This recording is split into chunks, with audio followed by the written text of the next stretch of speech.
Let me just make sure that, because sometimes YouTube gets stupid. And last time I had to stream Xenoblade, YouTube got really stupid. Okay, no, it's actually working. It's actually public.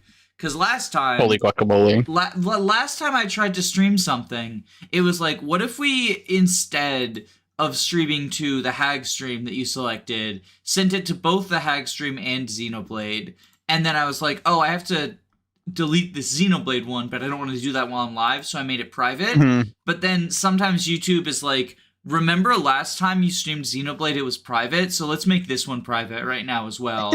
It's really obnoxious. Like, yeah, the stream backend on YouTube has been causing me so many problems. And there's that time that it just went live while I was downstairs and my computer was turned off. Yeah, that was really fucking weird.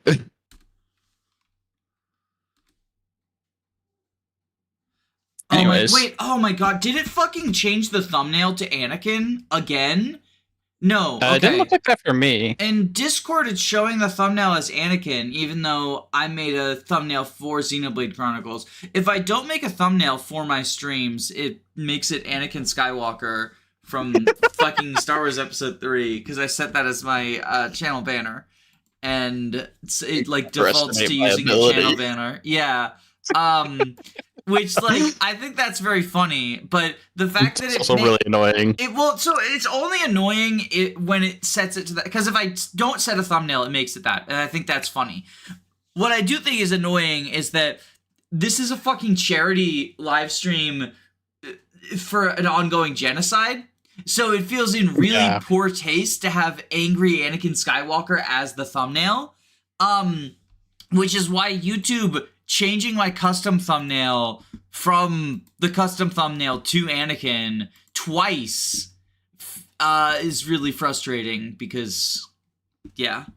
All right, but we are live. We are live. It is public. I pinged the Discord. So unfortunately, I can't put this off any longer. I have to play.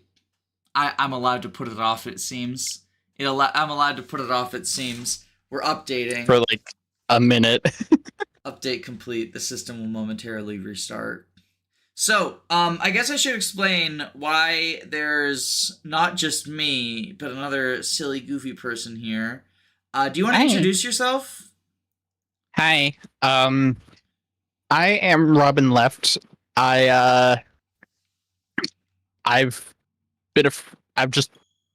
I'm just kind of a guy. I mean, I've been a friend of Danny's for like a little while now, and she invited me on to help her get through this, because I actually really like this game. So I've played Xenoblade Chronicles 1 before, and I did not like it. I thought it was very bad. So I canceled the series after 2 streams, and then when X Definitive Version came out, because people got, let's just say, unhappy with the fact that I did not continue streaming an 80-hour game I wasn't enjoying. So when X Definitive Edition came out, I was raising money for my furnace, and I was like, you know what? Like, I'll throw the Xenoblade people a bone. If someone pays for me to buy X Definitive, I'll do, like, a stream of it. This is my olive branch to you, Xenoblade community, and they didn't pay for it, but I forgot to remove it from the description. So then, like, a few months later, someone paid for it, and I was like, well, now I have to. But I figured I would bring someone on in order to balance out my anticipated negativity. I figured I would bring someone on who actually does really enjoy the Xenoblade series, and maybe that can be the thing that shines a light onto it for me and make me dislike it less, or maybe even enjoy it. We'll find out. Hopefully. It also has X, and everyone knows that the X version is cooler. Wait, actually, it's true. Shit, Robin. What's wrong? I just realized this version of Xenoblade was bought out by Elon and rebranded. Fuck! Oh, there's a Wait, man that's and a why it's woman. It really is Elon. It's a man and a woman in space. It really is Elon. This is so fucked up. What the frick? What the freak? Hmm. He's gonna be so unhappy that we're using his video game to raise money to fight against a genocide, because he loves genocides.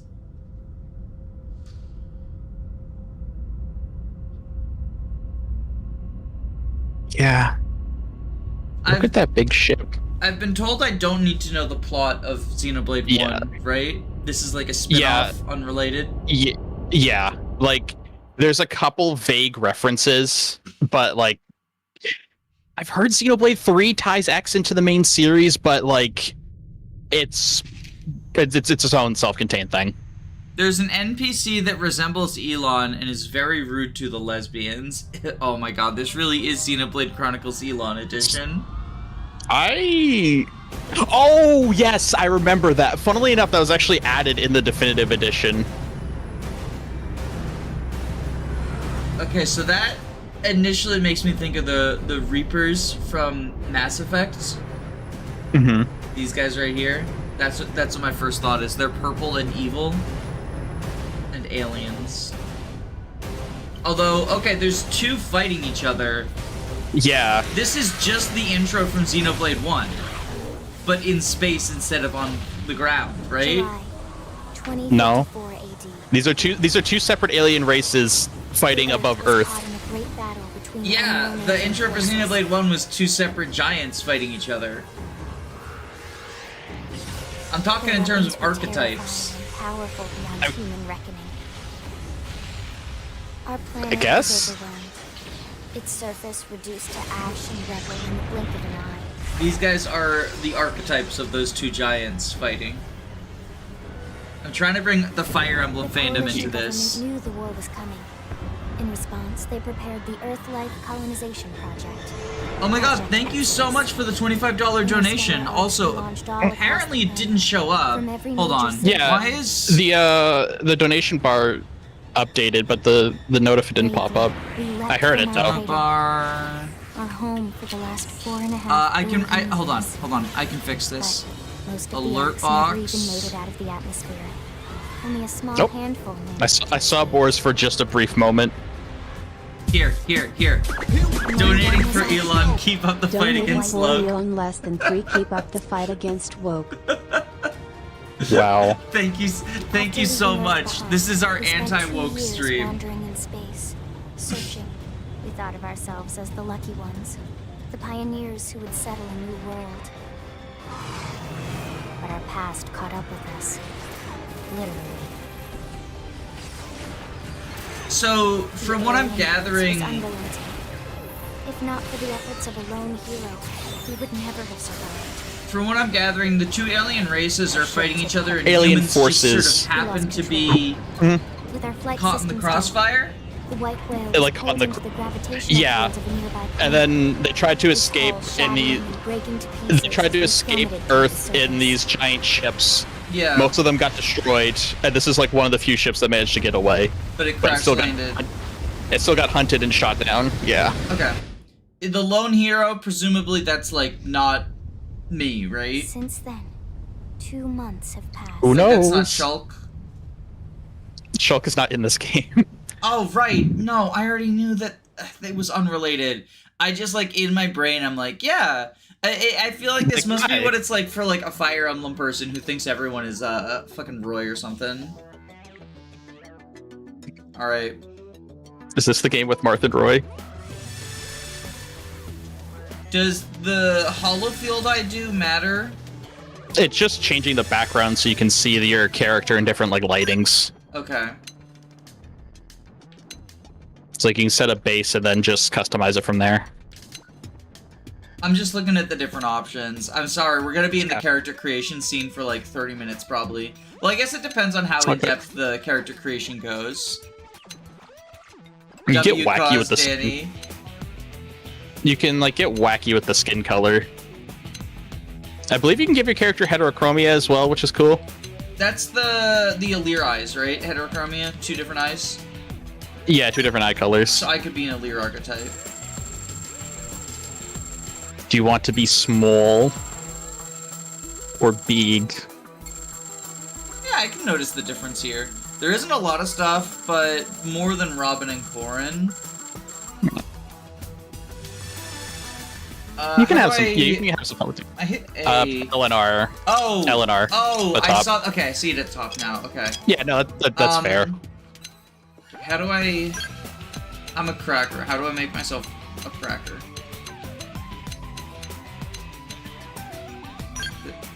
You can make yourself a Simpson.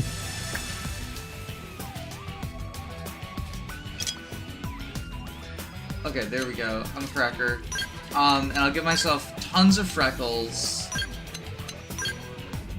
And also, I'm covered in dirt. Understandable. And, well, we crash landed, right? So I must have scars from Yeah. crash landing. This music Makes is really good. Which, like, okay, I guess I should ask, like, chat, how is the volume? Can y'all hear, like, I don't want it to be too loud so that you can't hear me and Robin, but can you hear, like, the music and stuff?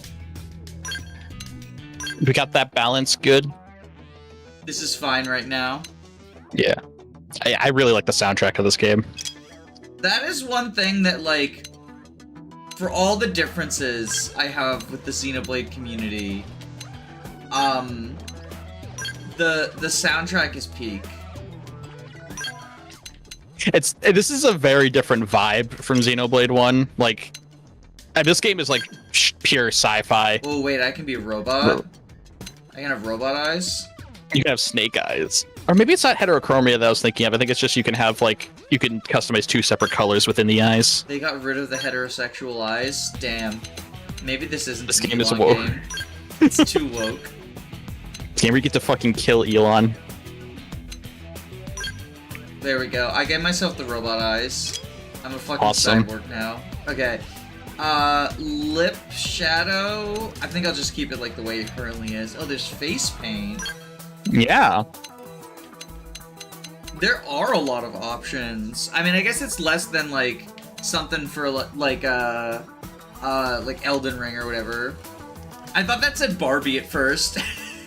I mean, Blade is, I think, probably goofier, but I was like, did they have a fucking Mattel deal or something? Crossover? Yeah. Xenoblade Chronicles X Mattel.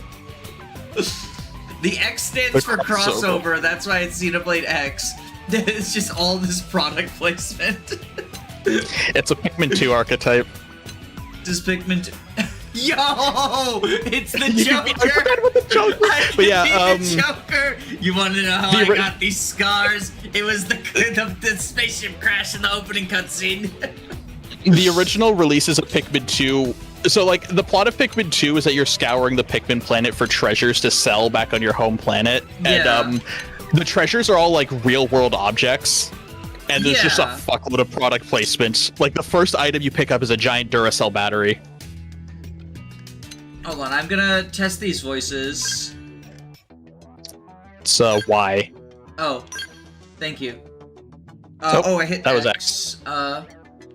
Cancel.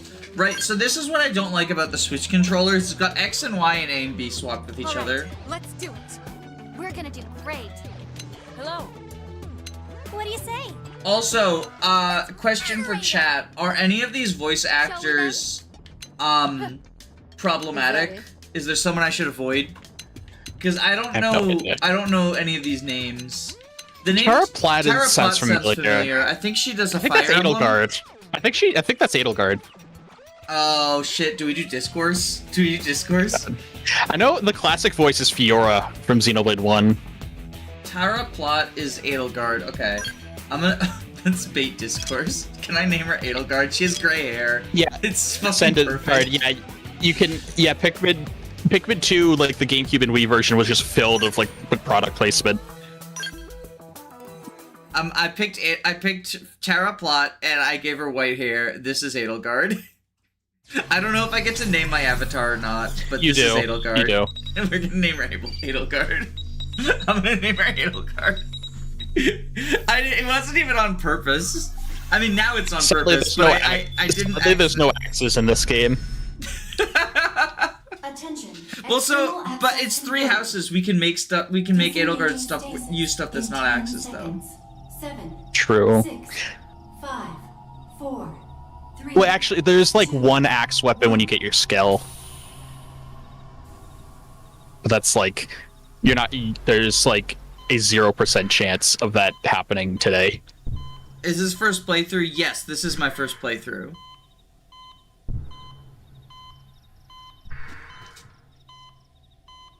Oh, by the way, Danny, there's still some overlay stuff on OBS that I'm seeing. Would you mind like clicking somewhere to clear it? Please stand clear.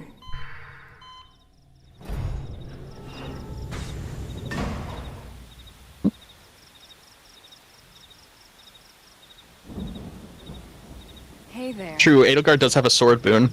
Looks like you're all in one piece. Yo, we're in the One Piece universe now? Oh my god. I don't know anything about One Piece, but I feel like All I know is the character designs make me very uncomfortable. all I know about One Piece is that meme where it says everyone in One Piece is stupid because they could have just gone to KFC and gotten a 12-piece instead. True. Just take it nice and slow, okay? Your senses will need time to reactivate.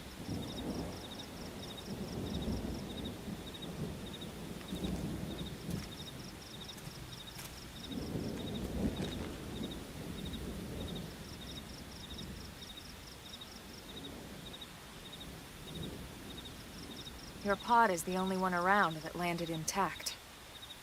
Good thing I found you. My name's Elma. You Elma wanna tell me pretty. yours? Elma's really cool. I like her. Also, You my don't cat even is remember your own freaking name. out. It must be the stasis hangover. Oh no, Edelgard has a hangover. That's not good. Just try and focus, all right? Edelgard has a sword boon that no one uses. Well, so you have to use it in order to go into Lord, which you gotta send her Lord because she's your Lord. Yeah, it's like the canon. I remember. So like, I'm somebody who who always likes to do canon classes in Reclass Emblem, and fucking like, I don't think I ever bothered sending the 3 Houses Lords into Lord. I just let them. Like, I think like when I was first doing my first playthrough, I sent Dimitri Lord very briefly, but he was just a paladin until the time skip. Edelgard did. Well, okay, it's me struggling with the A and B swap. This is why I don't like the That's- Switch Good, controller. There we go. I could Yeah, you can remap change them, it- but I didn't know if the buttons would be like, It'll come. I In the don't. meantime, like, show up on I'll display get in a you weird up to speed here way. as best I can. because it threw me That's off fair. in Pokemon when they had like a How Simon will you Says, and I'd remapped you my move? controllers, and it was like, hit the right button, and I was like, well, that's actually the down button for me. Show that your body is working fine. I'm gonna shake my head because I think that's probably. I need the We'll tutorial. take it easy while you shake the stasis out of your system. yeah. One step at a time. Your all choices really matter. right? First things first. Press the left. You Use the need left a stick to move. Let's give this person There you go. that's like barely walking Alright, an let's assault get going. rifle. I mean, presumably this is a dangerous planet. It is, I yes, probably but needed like to I protect just, myself. I just find it. Yes, but I just find it very funny that like you just said you could like barely walk, and like here's an assault rifle. I mean, I live in a rough neighborhood, so I gave my newborn child a revolver to protect himself. A revolver ocelot. If you're ever stumped about where to go next, make sure to check nearby places marked with an exclamation mark. Doing so should reveal the way forward, though an occasional excursion off of the beaten path never hurts. You know what they say about all work and no play. Primordia, that's the name of the planet. No, that's the name of the Starfall region you're in. Basin, that's the name of the planet. Yes, that is the name of the planet. Actually, the name of the planet is Edelgard. No, it's Plot Fodlan. twist. It's Fodlan. Haven't you fucking played 3 Houses? Yeah, the planet, the continent's named Fodlan. The planet's named Edelgard after Edelgard von Pressfeld. Like this one. They couldn't figure So the out. White You're Whales one of the pods lucky didn't survive. few. You're one of the lucky few. Right. You don't even remember the white whale, do you? Do you remember the white whale, Danny? The L002? The ship No. we escaped Earth on? You remember Earth, right? Planet Earth. Your homeworld. Or rather, it used to be anyway. Unfortunately, it was caught in a battle between two alien forces. Yeah, that was the intro And cutscene. destroyed. Yeah. Your character wasn't there for that. She was EP.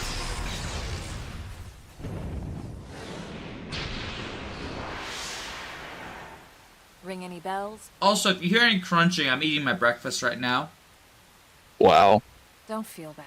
The amount of It's one unprofessionalism. thing I'd like to forget.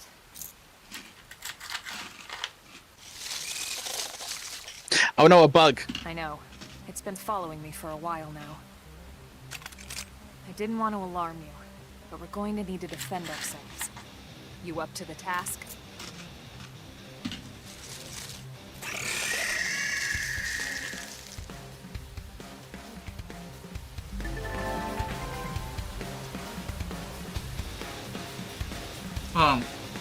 Initiate combat by targeting an enemy, then drawing your weapon.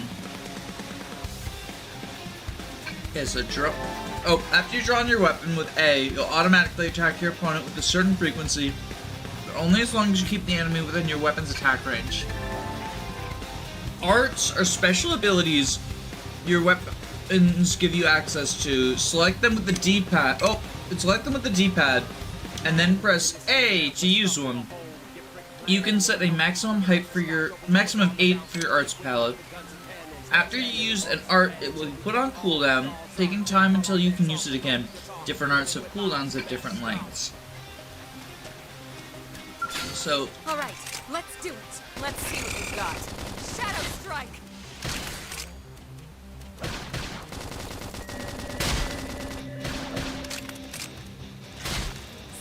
yeah, this combat feels very, very similar to Xenoblade 1. The basic combat is very similar to Xenoblade 1, yeah.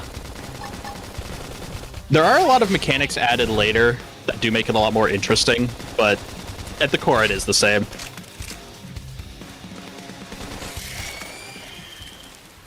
It's basically a more comprehensible version of 1's combat. My thing... I'll say after the cutscene. I don't want to interrupt the cutscene, You're because not I'm trying to half pay bad. attention to the story. There's plenty of work back in the city for someone who knows how to handle a weapon, you know. Show interest in finding work. I will not.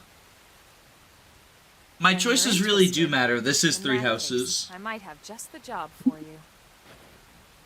But anyway, Wow. we can talk more details later. For now, let's keep moving. That's why you're Edelgard. My thing is, because this came up during the Xenoblade 1 stream, where... Oh, hold on. Soul voice prompts are instructions suggested or requests that your party members call out in the heat of battle. Successfully responding to them triggers various boons. They're off guard, stagger them with a melee attack. When an ally issues a soul voice prompt, arts on your palette which match the prompt's color are highlighted. If you use an art that's highlighted, you will succeed in the prompt. You and the prompt's issuer regain HP and receive a beneficial effect, and your affinity with that ally will improve. Yeah, so it does just seem very, very similar to 1 at the core. My thing is... I didn't like 1. And I know a lot of Xenoblade 1 fans were like, oh, well, you just gotta give it even more time than you gave it, and these, like, slight changes will happen, or you play the sequels and there's, like, these changes that make it more palatable. And, like, I think that was, in part, just a... not understanding the degree to which I did not like Xenoblade 1, and partially because, like, I was trying to... I didn't want to be a super negative Nancy on stream and just be like, this is fucking miserable, this is fucking miserable, like, the whole time, right? But I was really not having fun. Like, I remember I canceled one of the streams because, my wife was doing, like... All right. I think she was having like a rough night, and I was like, oh, well, I'll like, I'll spend time with you or something. And she was like, oh, no, it's not that bad. I don't want you to stream. And I was like, no, I don't want to play Xenoblade. Like, this is a good thing. And that was what ultimately made me stop the series, is I realized, like, if I'm looking for excuses to not play this game, then I don't need an excuse. Like, I can just not play it, right? So my thing is that, like, I don't doubt that once you get, like, 20 hours into the game, there are things that, either, like, minor changes that improve things, or, like, new mechanics that make the combat a little bit deeper. But one, I don't want to have to spend 20 hours. 20 seconds. I don't want to have to spend 20 hours not having fun, right? That's a long time to get to the so-called good part. But also, if my issues are so fundamental, if it's still the same, like, game at the end of the day, then there's a limitation to how much, like, minor improvements can, take it from me being miserable to me, tolerating it, but not enjoying it, if that makes sense. Yeah, no, I understand. Right, let's do it. For sure. Okay, how do I switch to the gun? X. X? You Did I accidentally hit X at some point? No, so each art is either assigned to your melee weapon or your ranged weapon. And you use Chrome Armor, the new one, which is a knife art, so it switched you to the knife. I'm guessing they didn't expect me to kill all these bugs, and I would get absolutely tutorialized not. on Chrome Armor beforehand, or something is the idea. No, there's not a tutorial for Chrome Armor. You can see what the arts do at the bottom of the screen, like whatever one you have highlighted. Nice work. Well, I'll stop killing bugs. I was just killing bugs because I thought that's what they wanted me to do. Yeah, it's just kind of... Oh, wait, there's I'm going stuff the wrong way. I'm going the wrong way. There's always a lot of stuff to interact with. There's just a lot of stuff around. What game are we talking about? This is Xenoblade Chronicles X. But earlier I was talking about Xenoblade 1 and my first playthrough of that, which lasted like 3 chapters. Jump scare. How do I target A? Okay. There we go. Okay. I got thrown off. Move in and do some damage.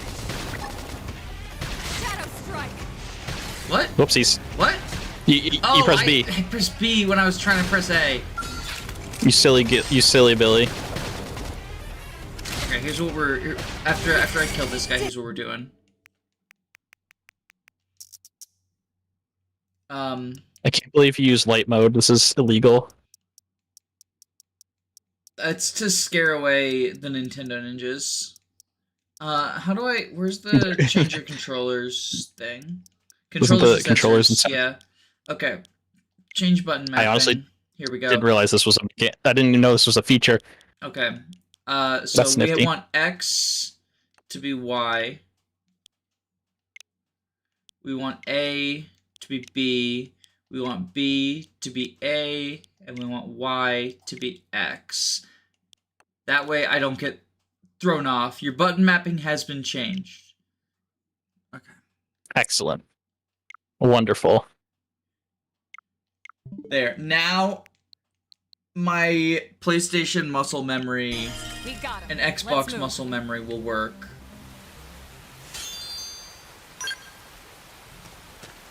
There we go. Okay.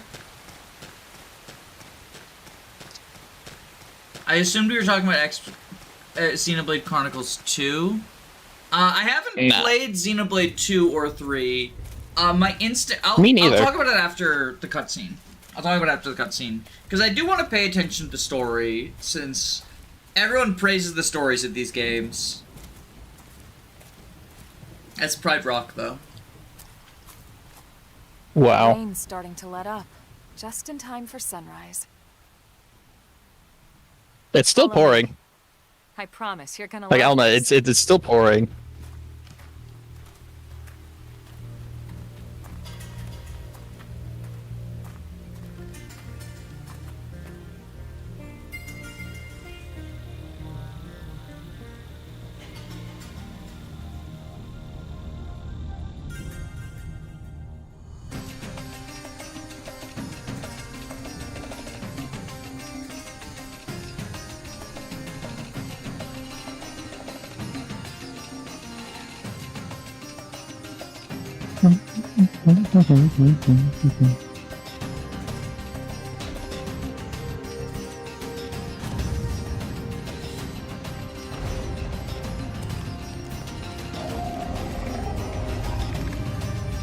You should fight that thing.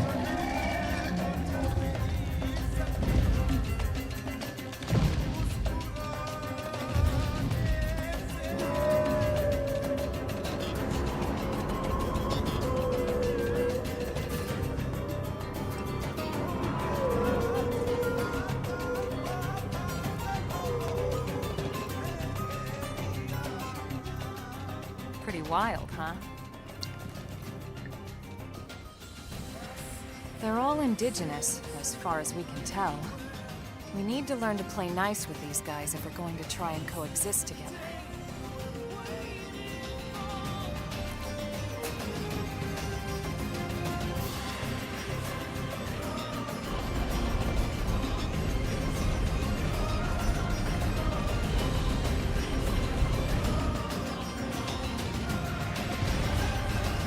Roll sick dive.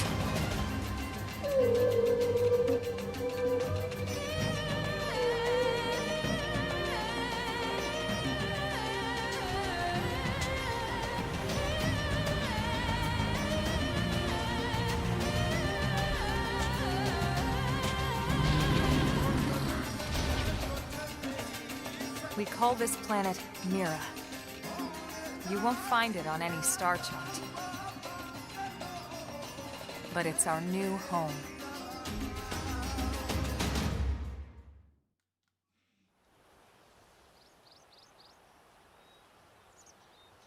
Recognize the habitat unit? That's where we're headed. Watch yourself. That first step's a doozy. We can jump if you like. You could handle the fall. But the indigents down there are another story. Some big, some mean, all nasty. Given our options, the high road here would be the safer way to go, relatively speaking.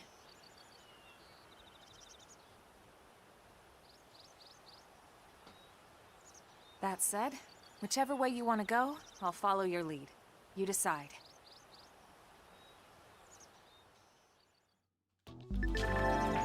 Certain enemies you find on Mira will attack you as soon as they detect you.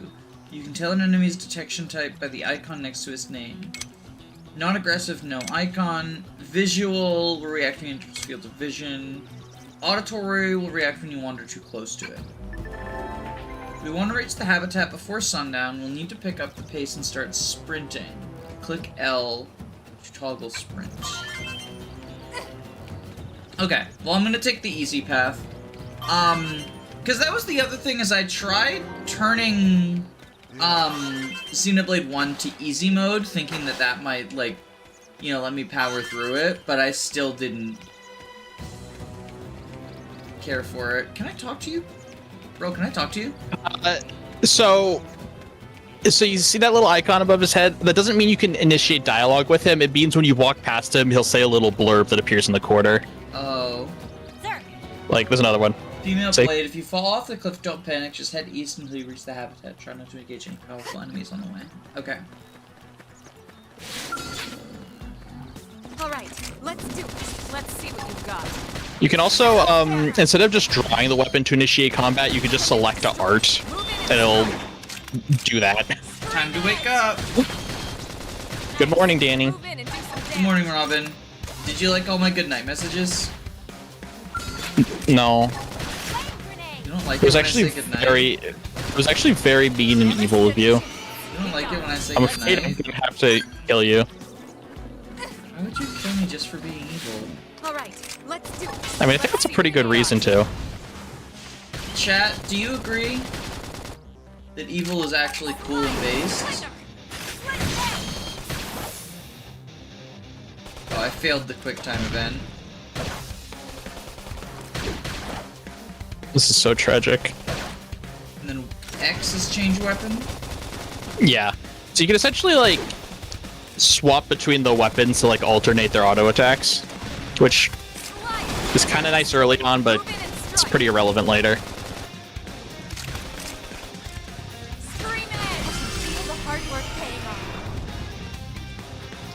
Wow, Edelgard is level 3. That guy's named the Brass Femina, like Fire Emblem 4. Wow. You can also switch control to Elma if you want. Oh, how do I do that? So press start. Go to party. Actually, no, I lied. Open that back up. I can't believe you would do that to me. Go to active members with the D-pad. And then hover over Elma and press X. X. There you go. Is there a She has reason I would want to she- control Elma over Shulk? So it's just kind of if you want to. So your avatar has a full class tree, and they can learn any abilities that other characters can use, but like Elma starts with different abilities than you, and she also starts higher levels as well. She's the Jagan. She's the Jaken. Except she's the Seth, actually. Just because she's like one of the best party members in the game, actually. I'll Shadow Strike here. Shadow strike. I'll take the first shot. Make 'em count. Flame grenade. And then I'll Target in sight. Sliding Slinger. Pew pew pew. Roll armor. I owe you one. And then I'll Yeah. Steam Edge. Stream. No, I'll Upper Hand. Upper Hand, extra critical power. Appendage destroyed. Move And I in got and the strike. Soul Challenge. What does a Soul Challenge do? I feel So, like am I stupid, or are there tutorials I missed? No, it's just kind of takes a bit to get used to this game. So you know how the tutorial mentions soul voices where your party members will shout out, "Oh, do this thing." Yeah. Use this art. So the soul challenge is basically if you get it right, your character will issue a soul voice for the other party members. And also, I believe it generates some TP, which the game hasn't really explained at all yet because it's not super relevant yet.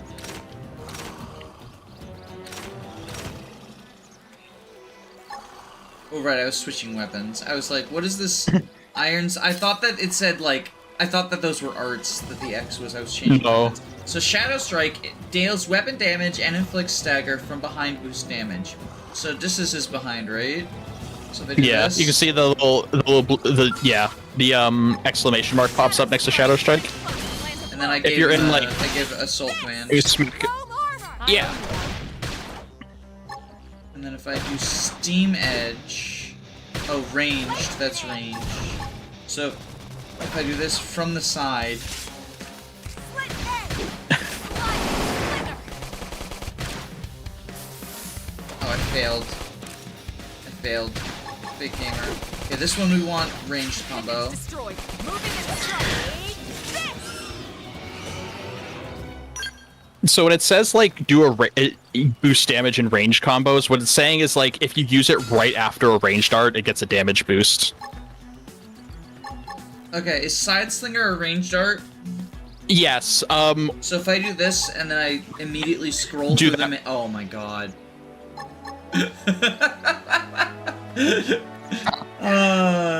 Also, that guy's level 6, so I should probably not fuck with him. Yeah. I tried to fight that thing like at the same point. It did kick my ass. And you're definitely better at this game than I am. So Yeah. I'll take that as the warning. You can press B to close this little battle HUD if you Oh, want. thank you. Or, I thought I was just Yeah. stuck with it. or yeah. Yeah. You can also, I believe it's you hold L and then press a move up and down on the right stick to zoom the camera in and out.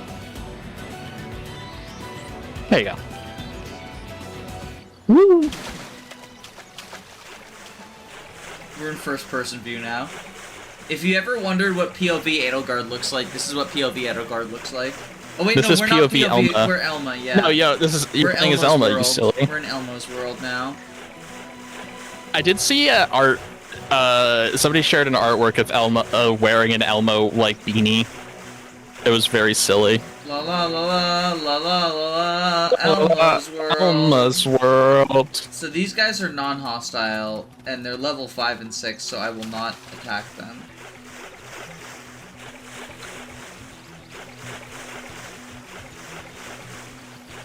Yeah, POV your Elmo.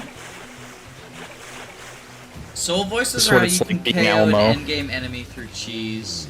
I don't think we're making it to the endgame enemies, because here's the other thing, is that, like, this isn't the start of a series. This is a single charity stream that someone donated for, incentive-wise. Ooh, ooh, ooh, ooh. Debris. Debris. Treasure. Yeah, hold down A. There you go. Yeah, I hit it once and it didn't do it. I didn't really Yeah. hold it down. I should have. That's probably what like the big circle man is like hold. Yeah. Westgate I Plain. could've That's the name of the swore- planet. I could have sworn in the original release that you had to mash A for it, but like, Oh God. I could be wrong. I could be wrong. That's a good way to get me to throw my fucking Wii U gamepad out the window. Oh, cutscene time. Looks a lot bigger up close, doesn't it? And this was just the habitat unit. The white whale was one hell of a ship. Until it Hey, all don't came fucking crashing swear, down Elma. What the east. fuck? That's the West Gate. It's closed off now for security reasons. But we've repurposed a freight elevator that will get us inside. Oh no, Dougie's angry. Grexes. And they're riled.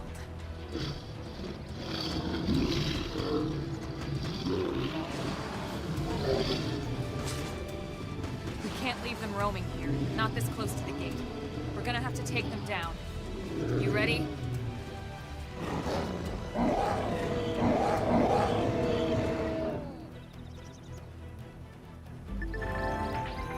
Weapons used on foot are split between melee and ranged weapons. Switch between the X. Melee weapons can only attack at close range, they do more per hit. Ranged weapons can attack at range, they do multiple hits, but damage is lower.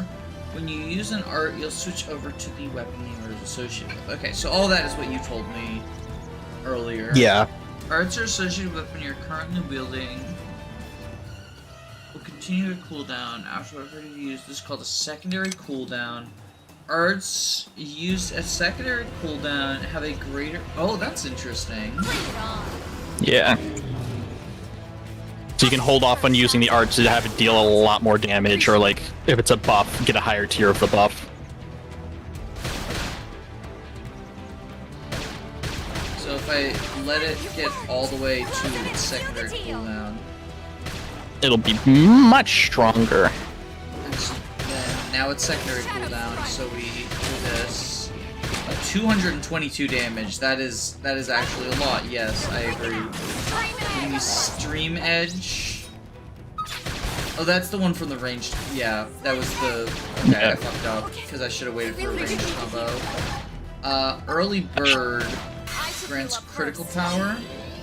Was that the one that my ally said to do? Yes, she wanted you to use the green art. That's why I clicked load. Okay. Yeah. So, So then if I switch to ranged, I can fuck this guy up from range while cooldowning the grenade, and then when the grenade is fully cooled down, I can throw it at the other guy, because he's... yeah. You can do it. Okay, and then it's fully cooled down, so I do this. Oh wait, that wasn't grenade. Oh, grenade is what Edelgard has. That's on it. Yeah. Elmo doesn't have okay. a grenade, she has the slide. Oh, and I messed up the opportunity to do a slide into a TP. That's okay. Oh, You can, I revealed myself to be a fake gamer. You can rearrange the arts on the palette to be in like whatever positions you want. It'll make it a bit easier to do the menuing.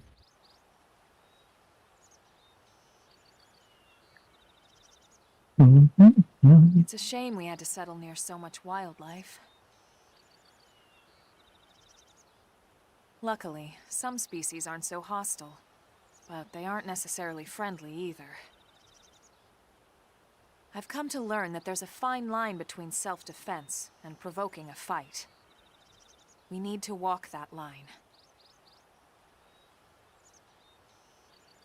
All right, let's head in. Who knows? Maybe seeing the inside will jog your memory. So, I know I opened myself up to the discourse by naming my character Edelgard, but I'm sorry, it is so fucking funny to have a character turn to Edelgard with the famous quote, "Why do you continue to reconquer? Why do you continue to kill in retaliation?" and say, there's a fine line between self-defense And provoking a and provoking a fight. Like, that's perfect, right? that is very good. Oh, in fact, it's just so stupid. I don't wanna actually do like the hardcore discourse, but I can't not comment on that. It is very I silly. can't not comment on that. Okay. Could you press start real quick? This is Aelgard's at rank 6. Okay. What do the ranks mean? So along with getting so actually you can see it a bit easier on the bottom right next to Elma's face. So you got your level, which is just like normal RPG. Your level goes up. You get better stats and you can equip more stuff. Yeah. You also gain class experience as you fight, which goes towards ranking up your current class. Oh, so as like you rank up, Final Fantasy III Bravely Default type deal? Yeah, actually. And then, so as you rank up in the class, you gain new arts and passive skills. And then once the avatar masters their current class, they can like change to like an upgraded tier. Okay. So, Edelgard is currently in Drifter, which is just, the default. And then you can actually look at the class tree from the party menu. I'll take a look once we get inside. I don't want to get attacked by doggos at night. Oh, you're fine. Although I will say, like, once you enter the city, there's a lot of back and forth cutscenes. Okay, I'll take a look now then. So what am I supposed to so look you go at? to party. You can go to classes. Wait, we can. Oh, Robin, you have so no idea what fucking hole you've opened up now. We're in this menu for like 7 years now. So every time you get a new piece of equipment that has like a different appearance, it gets added to the fashion list. So you can just mix and match to have characters look however you want while having like their actually useful armor underneath. Do we start with any like special definitive edition stuff? Like they No. showed a tuxedo there. Do I have a tuxedo? No. God damn it. Edelgard in a tuxedo. We'll have to wait 25 turns and then she'll have her revenge. Yes, we just have prototype and survival, which I can't. It's a scouter on like under her hair. Under her hair. It's oh like, my god. yeah. Yeah. Oh my god. Yep. No, we gotta have the fucking obligatory boob time. No, that's not what I... Wait, how do I change it back to what we had before? The so red back one. out. Click the right stick. Yeah, because the green clashes with the red so bad. It does. Okay, wait, we gotta... I just gotta see what other fashion gear we have. You've... Basically, the stuff at the top of the list is all you've really gotten so far. Just because, like, you're that early in the game. Oh, I could just make everything Green. if you want. I could make it all green. I could also go all naked. That is an option. And she has her underpants blade too.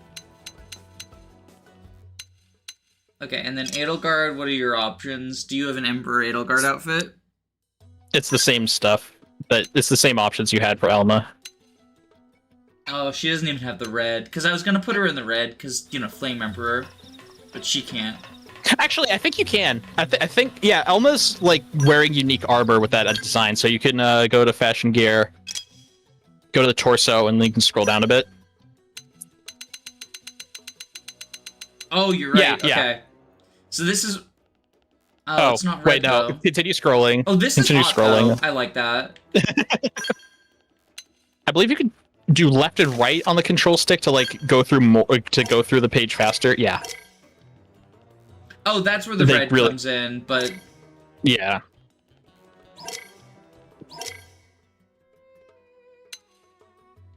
Okay, we're gonna go...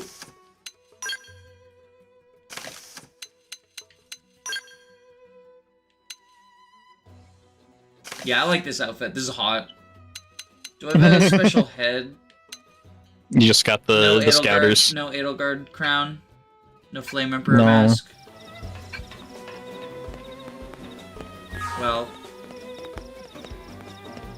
We were gonna look at the class screen, and then you got distracted with the fucking Oh fashion. shit! And now I moved into 700 years of cutscenes. We'll look at it after 700 years of cutscenes, okay? I do want to pay attention to the story. Yeah, you can get cat ears. I do want to pay attention to the story, though.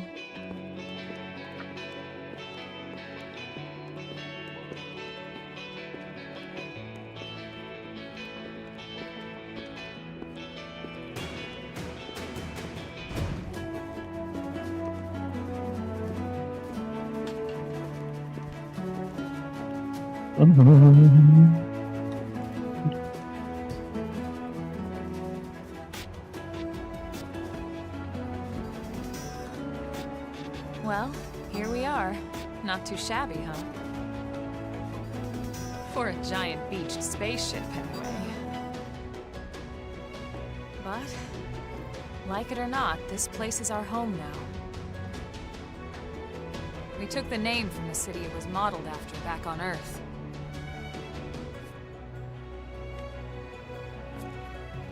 We call it New Los Angeles. Welcome to NLA.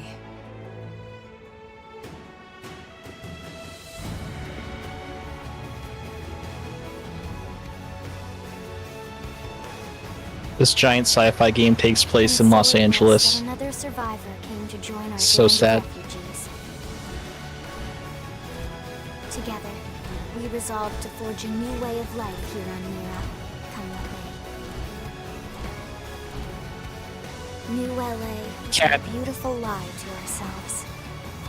Truth is, we were adrift, heading into the unknown.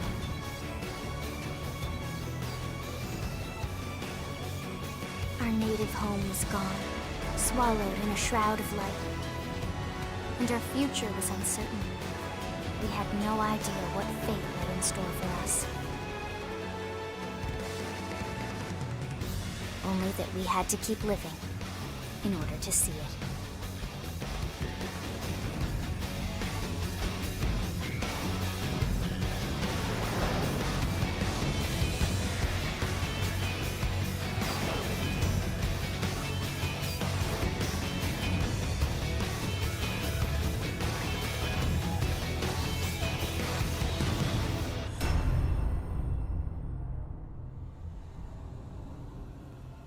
Roll credits.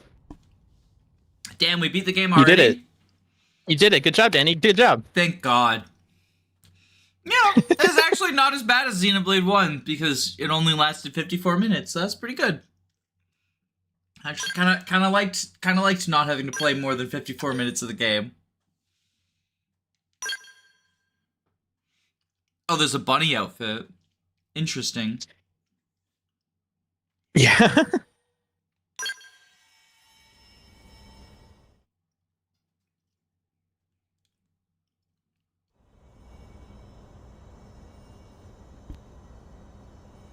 How about a quick tour of the facilities to refresh your memory?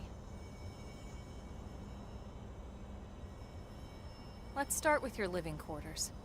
Follow me.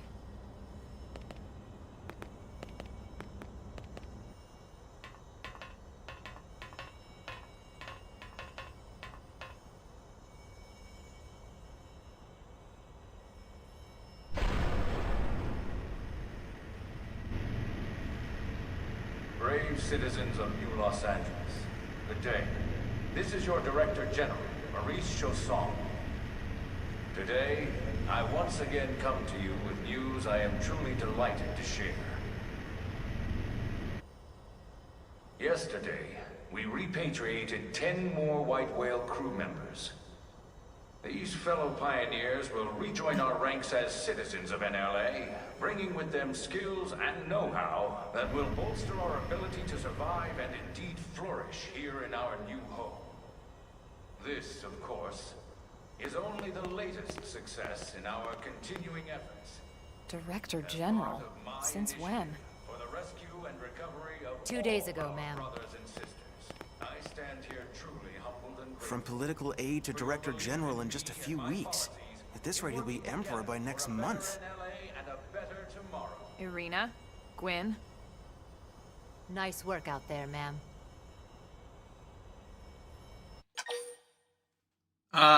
Should I show interest or look puzzled?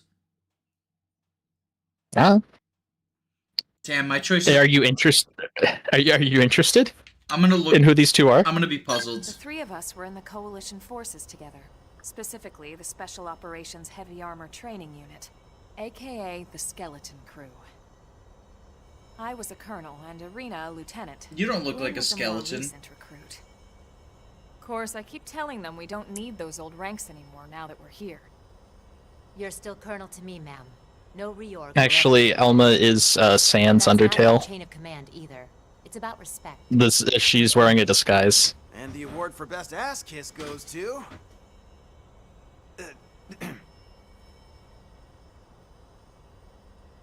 Well, I'd remind you both the ma'ams aren't necessary if I thought you'd listen. This one of the survivors, ma'am? The survivor. I only found a single pod intact at Starfall Basin. Wait, what? What happened to 10 more crew members? Come on, seriously? Chausson was never one to let the truth get in the way of a good speech. Still, every last survivor counts. You can call me Irina. I'm with the Interceptors.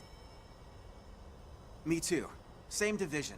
You can call me Mr. Evans. I thought he meant me Or too, as just in you Gwyn. could also call me Arena. All right, ma'am. We should be getting back to work. Until next time, Colonel. Do you know Gwyn actually has a crest? We should be going too. The administrative district. I wonder how isn't far. Edelgard feels about that. That's where you'll be calling home. For now, anyway.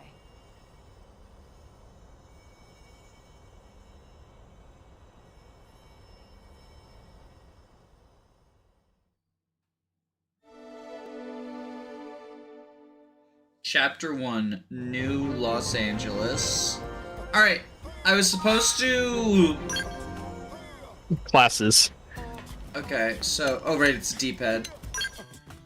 Yeah. So you start in Drifter, and it ranks up pretty quickly. But once you get to rank 10, you can go into one of these other three classes that all use different weapons. And then once you master one of those, you can switch to one of the other classes if you want. But you also unlock the higher tier versions. Yo, the Black Eagles. The Partisan Eagle. The Black Eagles. Well, now, With the javelin and now I know rifle. what my class path has to be. Would Edelgard use a sniper rifle? Yeah. It's called Stride plus Raging Storm. Kills enemies 10,000 tiles away. That's basically the Fodlan equivalent of a sniper rifle. God. And Yeah. then look, she goes from Black Eagle to a Crusader because she goes on her crusade to conquer Fodlan. That's so I crazy. didn't realize it, but I picked the perfect character for the fucking Xenoblades. This shit, yeah. We know our class path now. No wonder they had Tara Plot come back. It was all part of the... It's part of the ARG to reveal the secret lore of Three Houses. Hey! The package was meant to go to the Blade Tower. It's the biggest building in town. I don't know how you messed that up. Yo, be nice to him. He doesn't have the little flashing red explanations like I do. Yeah. More cutscene time. Only the main character knows where the fuck they're going. I like how the camera showed her ass. That was very necessary. Absolutely. We get the zoom in feet shot and then the zoom in ass shot. Keep everyone happy. Then the zoom in robot shot.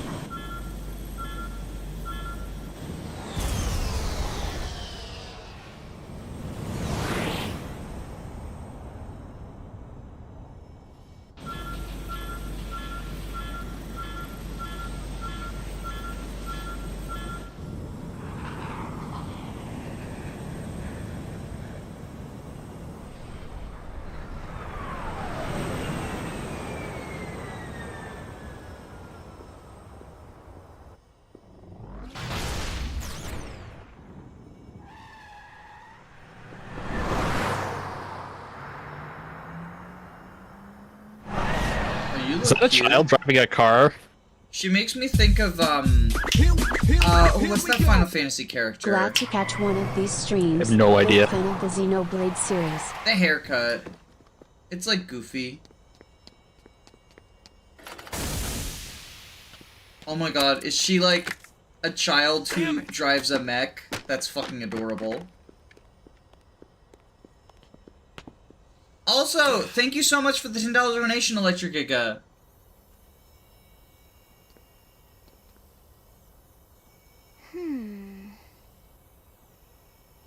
Yeah, one of the few references to Xenoblade 1 in this game is that she has a Monado hairpin. Yeah, I noticed that. Yeah. I'm sure if I'd made it to the end of Xenoblade 1, I would have understood because of the cutscene where the Monado gets turned into a hairpin. Yeah. I know what exhaust smells like. Oh, you got spoiled on that? In the cockpit. Yeah. Shit. Just check the ductwork, would you? Oh, I'm checking.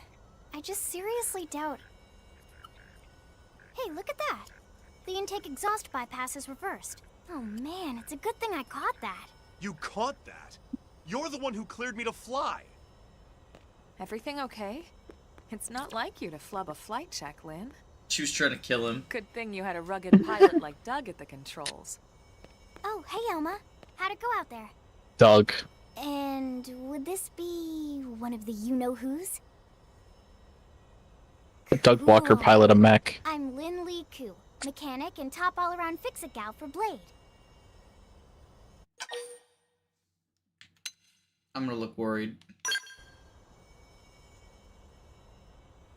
Yeah, well that, doesn't usually happen. We know it doesn't, Lynn. Look, I know what you're thinking. But believe me, young as she may look, and yes, she is young, she's actually one of our top talents. Most of the time, that is. Most of the time. Anyway, you guys heading back to the barracks? Yeah. Why do you ask? As long as you're here, why don't I take you on the transport? It's Oh, Lynn is the same voice actress as Sothis? I didn't realize. That sounds like a great idea. It's all coming together. Alright, Doug, I think that'll be all for today. You can clean up here and dock the Skell. What? Don't mind the exhaust. I'll take care of it tomorrow. Don't mind it? Wait, why am I cleaning up your mess in the first place? Lynn! Lynn! So we have the Lynn emblem and the Edelgard emblem. Soon we're gonna gather all 12 rings so we can create the fire emblem. You can change your active party composition in the main menu party composition. There you select allies from the reserve and add them to your party or swap them around. Please note there are times when you're not able to change party members. So we're gonna get a lot of party members, it looks like. Yes, 4, 8, 12, there's 22. 16, 20, 22, yeah. Does this game do the thing where, like, your unactive party members gain EXP on the bench, like Dragon Age does? The definitive edition does. So it sounds like specifically it's a good thing the I'm definitive playing edition. the definitive edition. There's a lot of I'm quality of life things. I'm gonna control the small child. Oh fuck. You go to Yeah, active Oop. Now I'm getting thrown off because I swapped it. Because I spent like 2 seconds. Because I spent like 2 seconds with the reversed controls. So now I'm getting A and B swapped off again. Can never fix it. I'm stuck in the wall. I'm stuck in the wall. I was stuck in the... Okay, here we go. I'm playing as the small child now.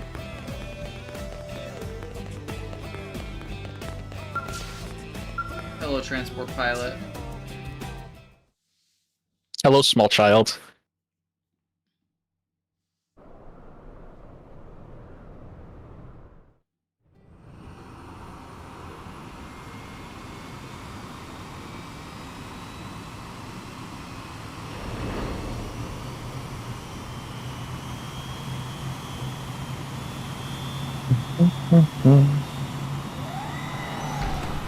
Small girl, big weapon archetype. True. She has a Gatling gun. Not bad, huh? You can see everything from up here. It beats walking, that's for sure. The best way to see NLA. I never get tired of this view. It's like a different city every time. It's certainly come a long way in the last few weeks. There's still so much to be done. One day at a time. Speaking of which, we don't really have time for a full pleasure cruise here. Why don't you give us the express tour, Lynn? Just the highlights. Okay, you got it. New LA is divided into 4 districts. We departed from the industrial district, where Doug and I were conducting the flight test. It has food production, skill development, you know, industries and stuff. Are they made in the same place? Where the West Gate is located. Remember? So they make the food with the giant robots? To pass through there fairly often. The only other gate out of the city is in the administrative district, but I'm skipping ahead. Next is the commercial district. Restaurants, galleries, cafes, clothing, groceries, you name it. It's a veritable shopping paradise. The CD is the closest thing to a downtown we've got. It can actually get pretty crowded sometimes. Well, by NLA standards anyway. Day or night, the best and only bargains on the planet. To your right, the residential district. She says that as if this planet isn't already corrupted by capitalism. Well, plus a nice park and the cathedral. If you're ever looking for quiet time alone, or want to relax and unwind with a good book, that's the spot. Right? The park is my favorite place to just zone out and chill. And last but not least, our destination, the administrative district, the nerd center at the heart of NLA. Note the distinct dual-level structure here. The upper level holds our administrative tower, home to Blade HQ and the government. Not to mention Armory Alley, as well as the barracks where we live. The lower level there is a hangar complex for Skell maintenance and repairs.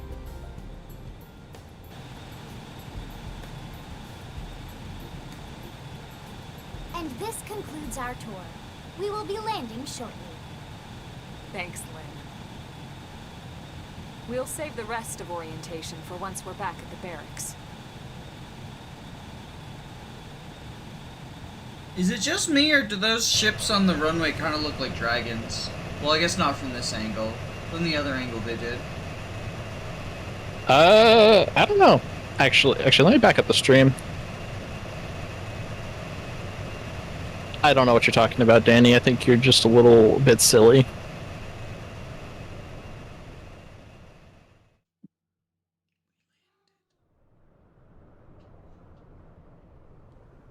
Enjoy your stay in the administrative district, and thank you for flying Lindley Airlines. Right. Let's get you Can I get a over to the refund? barracks. Then I should file my report. They'll be eager to hear the details on how I found you, I'm sure. Well then, we better not keep them waiting. The barracks are pretty close, actually. They're set up just behind the giant blade tower here. That road there wraps around the left side and leads right to it.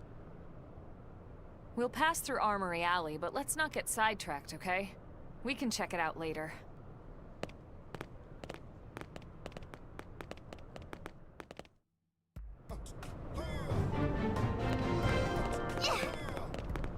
Oh my gosh, it's the name of the planet.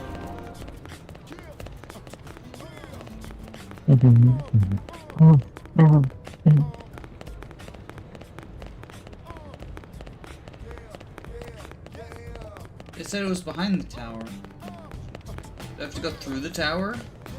No, you just... So, walk down the stairs and then go to the side. Okay, so I go around this way. Near all the Gundams. Yeah. They're called Skells, Danny? No, they're called Gundams. Oh, they're called Skells. What do you think? How do you think they feel about me just like looting their shit? That's a good question.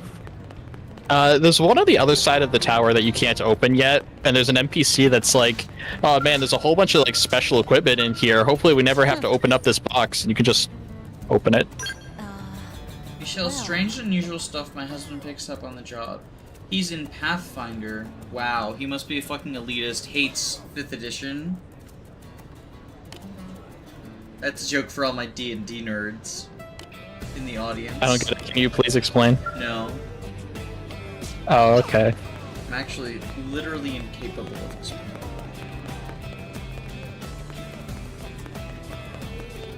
Because my mouth is sewn shut. How are you speaking right now? My cat's talking for me. Hi, cat. And here Wait, we cat. are, the Blade Deltarune Bearers. reference? Consider yourself our guest until we finish getting you registered. Feel free to come and go as you please. I'm not interested in being your guest. Is there a problem here? So, you must be the latest rescue. Oh my gosh, it's the old man weeaboo. Secretary Nagi! Miss Ku. Chipper as always, I see. What can I say? Pep is my middle name. I ran into Doug. Doesn't Barrett Danny's on the cat way. also call Robin Boo Boo the He seemed Fool? quite so upbeat. Anything about today's flight I should know? No. Nothing to worry about. Good. Be sure it stays that way. More importantly, Elma, you found another one. Excellent work out there. Just doing my job, Mr. Secretary. Now, as for officially registering our new citizen here, Why don't we talk inside? There's a lot of ground to cover. It could take some time. ah yes, of course. Forgive me. You must be weary from the stasis and your journey back to us. Please, after you. I'll put on some tea.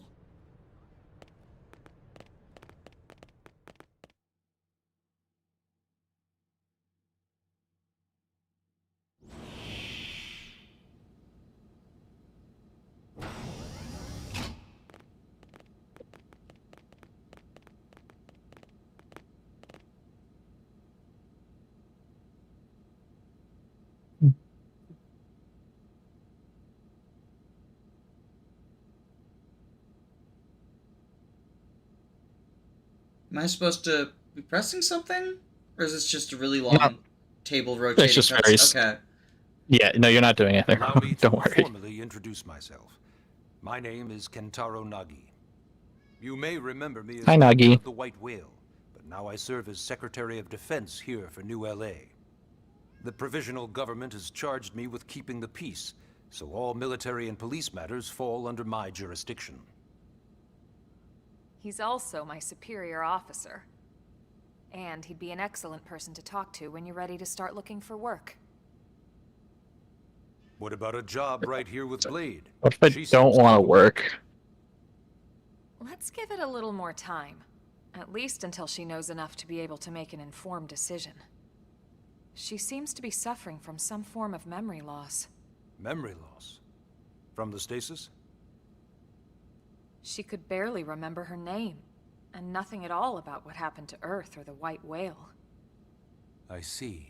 Though, come to think of it, the entire lot of us have only been on this planet for what, 2 months? It shouldn't take very long to get caught up. My thoughts exactly. Have a hell of a lot going on for only having been here for 2 months.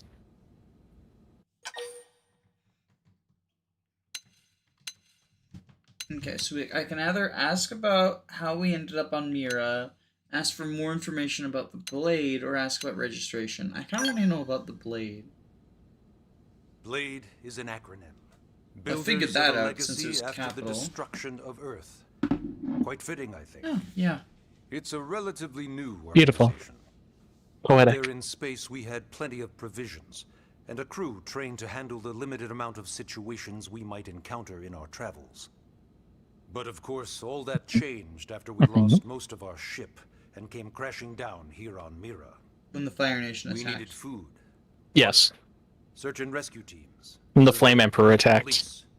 The list goes on and on. It was too much for the provisional government to manage on its own, so Blade was born. The idea was to have one central organization with different disciplines to fill these various roles. Its core was pulled from the Coalition military, so it's mostly former soldiers. But fighting isn't our most important duty. Right now, we have a single top priority that supersedes all others. The search for Kill Elon Musk. recovery of the Lifehold. Take a look at this.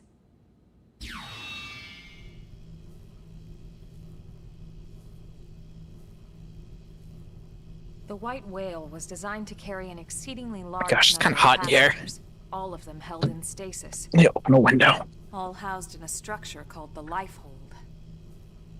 This is a complete schematic of that facility. Only essential personnel were conscious and active for the journey from Earth. The flight crew, maintenance engineers, and of course, some military so we could defend ourselves if necessary. But the vast majority were in the Lifehold. Are in the Lifehold. With any luck, they're all still there, in stasis, waiting to be rescued. But there's a problem. We now know the Lifehold broke apart along with the rest of the ship when we came down on Mira. What we don't know is exactly where all the pieces landed. Not very comforting, I know. Blade's top priority now is locating the missing units.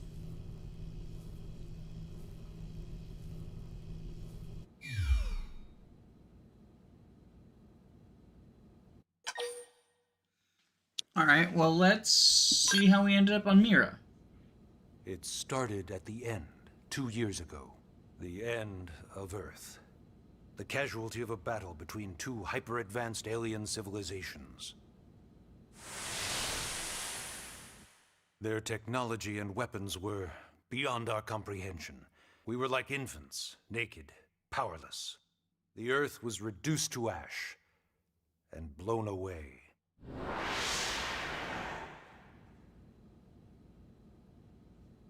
I still wonder if I hadn't been there. If maybe all of this could have somehow been avoided. No one can know that, Elma. What we do know is without you, there'd have been no Project Exodus, and no escape for any of us. Did it go perfectly? No.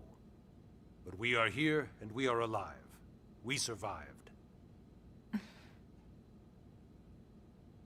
So yes, Project Exodus. Once we learned the Earth might be threatened, we needed a plan to preserve all her various life forms. That plan was the Earth Life Colonization Project, otherwise known as Project Exodus. Those of us who escaped on the White Whale spent over 2 years wandering in space. 2 hard years. But we clung to our mission. Find a habitable planet and settle there. The cracker we had whale. no idea how long it would take. Or that the decision would eventually be made for us. The xenoforms found us again, and, well, it wasn't a happy reunion. Earth wasn't enough. They wanted humanity destroyed. So they For were better and for intentionally worse, trying to kill we were us close to then. planet Mira when we Yeah. lost control of the white whale. Inertia Which- and gravity took it from there. There's two separate alien forces that have enough The beef ship with had each other to taken start way a too much war, and they damage to agreed to have survive the and battle from the take place atmosphere over intact. Earth just because they hated humanity. We had Can we... no choice. We channeled all the power we had left to soft land the habitat.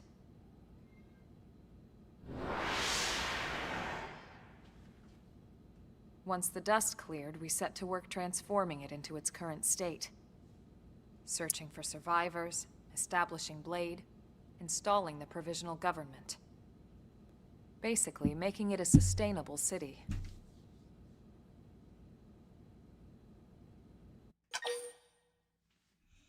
So they... Sorry, John. I thought they were... maybe I misunderstood the opening cutscene. I thought they were fighting each other, and we were just like a casualty by accident, right? Collateral damage, I guess, caught in the crossfire. So they staged the battle over Earth because they also wanted to destroy humanity at the same time. Like, they knew the battle would have consequences for Earth, so they put it there on purpose. It's kind of silly, That's but like way less interesting. I'm sorry, that's way less interesting to me. I already Fair just enough. thought the story was whatever. That is so fucking silly, though. That is so fucking silly. a little bit. Okay. Because now humanity's like... I was intrigued by the idea that, like, this is going to be one of the few sci-fi stories that doesn't center humanity as the most important fucking special princess race ever. And it's just, yeah, you know, we just happen to get caught up in their beef and we're just trying to survive. 'Cause that's, I think, the biggest problem I have with, like, typical sci-fi stories are how often everyone, like, shits on, the Chosen One narratives in the more recent Fire Emblems, where it's like, oh god, you know, you're the Chosen One, you're the most special ever. And I feel like most sci-fi make humanity the chosen race. I agree with you on that. It is pretty silly.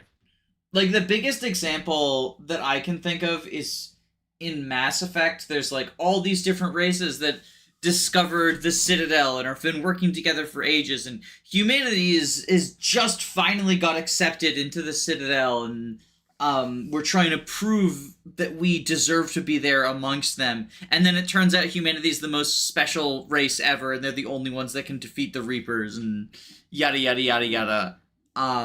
Yeah. It's it's so silly.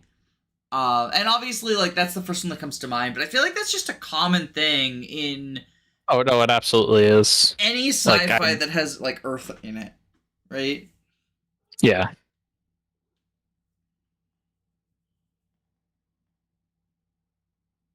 Yes, I'll scratch you. The cat was intrigued. She was. I don't know what she's asking me for. A question. Yes. All citizens of NLA are required to register She wants their to look at name, Nagi. age, and occupation. We also ask you report any personal assets and take a short survey regarding your current state of health. All purely as a precaution. I'm sure you understand. As the caretakers of humanity's survival, we all have certain responsibilities. And hey, it's not all bad. Registering gets you access to all kinds of public services. In any case, I'm sure this is all a lot to digest. You'll be wanting some time. Ms. Koo, even I'm tired of hearing myself speak. Why don't you take our guest out for some air? Perhaps a tour of the administrative district. Yes, sir. Come on, we'll keep this briefing brief. Nagi, take a guided tour of the Blade Administrative Building with Lynn and Elmo and learn more about life as a member of the Blade. Experience 20, reward money 5,000. I gotta head out, but enjoy Xenoblade X. Thank you so much for tuning in, and thank you for the $10 donation. It was fun to have you here. Leave the Take blade care. lyrics. Toggle the navigation. Press track missions will be for main menu missions. You press the D-pad to toggle navigation. Okay, so if I do this, that's the navigation panel. Okay. Yeah. And on funky music. Yeah. Don't think you can access this right now? Yeah. You were correct. Later on you can customize like the colors in the barracks. And some decals and stuff, make it look very homely. But what if I don't want it to look homely? I mean, you can make it look as uninviting as you want. But what if I don't want it to look uninviting? Well, how do you want it to look? I don't know. You know, it's not every day we're authorized to let a civilian tour the administrative district. Oh, Danny. Yeah. Nagi must really, really want her to join Blade. The AD is a bit different from the other districts. It's got everything a Blade would need, all in one place, without any extra fluff. Get a load of that scale. Even the way that they walk is so cool. Oh yeah, work it, baby.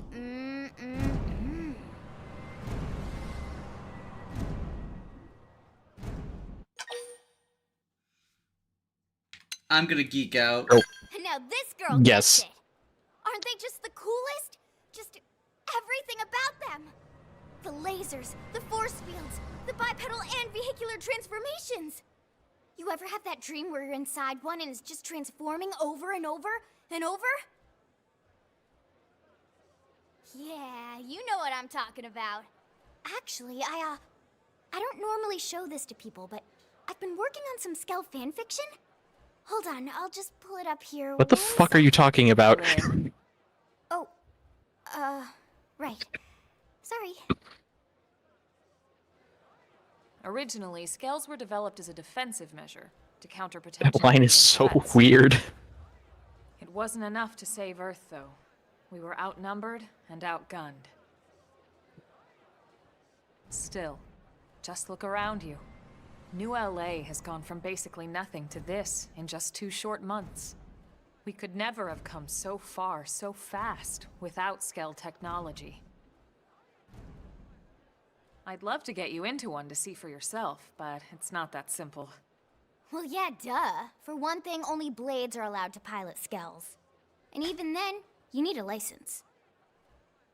These aren't toys we're talking about. They're complex machines with powerful weapons. And they're a precious resource. We only have so many of them to go around. So yes, as you might imagine, the certification process is a fairly rigorous one. I'm sure you're thinking, where do I sign up for the test? But it's not that simple. They choose you, not the other way around. You can't just walk in the front door and volunteer. There is some criteria. The details are largely hidden, but basically, HQ only allows the cream of the crop to take the test. Blades who go above and beyond in their duties, and for the people of New LA in general. So what do you say? If you become a Blade and work hard, I'm sure it'll only be a matter of time before they tap you on the shoulder. Speaking of work, that reminds me.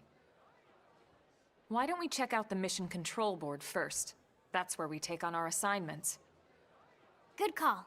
Let's head on over.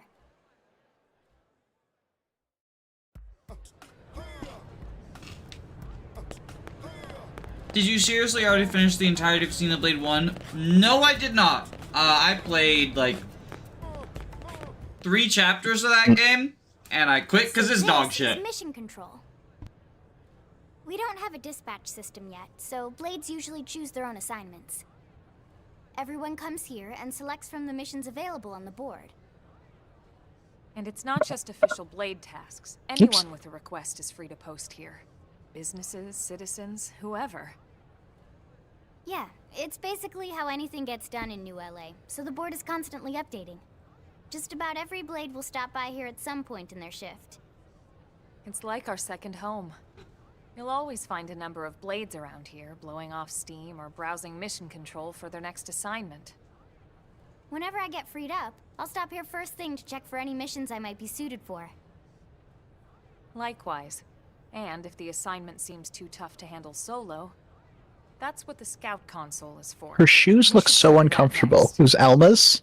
Hey, who's giving this tour Yeah. anyway? They don't look very comfortable. We also have the scout console, if the assignment seems too tough to handle solo. And Elma just said that, didn't she? Hey. But yeah, I've been told that you don't need to play Xenoblade 1 to play this, so... That's... Wait, I can't use it right now? But isn't that what they just wanted me to use? No, they're just showing it to you for right now, just to give you a tour. There's a look at the mini map. It's in yellow though. No, it's not. Oh no, that's Look at this the thing. Oh, okay. The scout console. Okay. This scout console is like just for the multiplayer feature. I've like never fucking When used the going it. gets tough, the tough go There's to the scout multiplayer console. in this? You know, to get tougher. Yeah. If you Robin, do you end want to up join my joining game? us, you'll quickly realize just how important I would this little if kiosk is. you're at the point where it allowed you to do All of that. the mission control assignments are too much for any one Blade to handle. We also haven't They tend to friended each call other for on Switch. multiple members with specialized knowledge or unique skills. We can do that pretty This quick. console lets you search for and recruit other Blades to fill those roles for just such an occasion. You can't spell Blade without team. Sorta. Anyway, awesome, right? So, you're ready to join up? Hang on, Lynn. Take it easy, would you? What? I'm just saying you'd have to be some kind of an idiot not to want to join Blade. Or maybe a crazy person. Oh, and here I thought you might be pressuring our guest. Wait, I can do this? Apology accepted. Yeah. It's very Now, blurry. You can be in the Have a little camera. shopping. And I'm not talking about the stuff over in the commercial district. I'm talking about Armory Alley. Wow. It's an idiot that you don't want to potentially die. I know, right? I mean, this small child has clearly been propagandized by New Los Angeles. Hey. Alright, people, remember that each of us bears the weight of humanity's existence. So this street's what So we call true. Armory Alley. Blades can requisition This is where you can equipment from any buy of the stuff. vendors It's here. blurry. I won't lie. Oh, the blur Most gives me Blade a members headache. face danger on a daily basis. Having the You latest might be gear able to isn't a adjust matter it in of the settings. preference. It's a matter of survival. It never really bothered me, so I don't really True bother to enough. look. And that goes not only for your personal armor and weapons, what we call ground gear, but for Skell equipment as well. You can even buy whole skells. Can you imagine owning your own skell? Huh? Oh, Why is this right, game the toy. black sheep? All that's left is the heart of Blade itself. Its Blade Tower. story really takes a back seat and is not as heavily emphasized. I mean, there's So we can This focus on open- the peak gameplay that everyone loves. Hey! I enjoy it. But yeah, it's basically that. The story is like the story itself really is not that great. I think in general the characters are enjoyable, but the story is just kind of bleh. Especially in the original release, the ending is kind of a middle finger. Well, yeah, I mean, that's why I named my character Edelgard, because So they yeah, cut the ending Blade out. Tower. When we come here, it's usually to stop by They Blade forgot the HQ. last 4 True. chapters. The higher-ups, like Secretary Nagi and Commander Vandam, will spend most of their day here. So I don't know like all the development history for this game, but like Based in Do you the mind tower. waiting It until did- we're done with the Director cutscene? General Okay. Maurice Chassan, sure thing, for sure thing. example. Sorry. Blades sometimes report to the leadership here after we finish key assignments. You'll want to remember this place. And that about does it for our tour. So, what do you think? Pretty amazing setup, right? You can't wait to join Blade, right?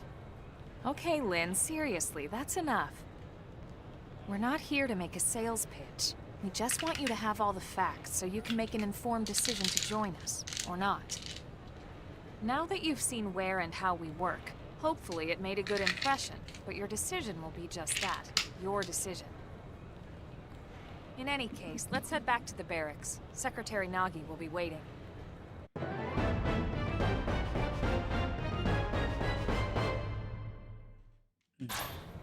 Okay, you were saying something about those development issues with the history of the development?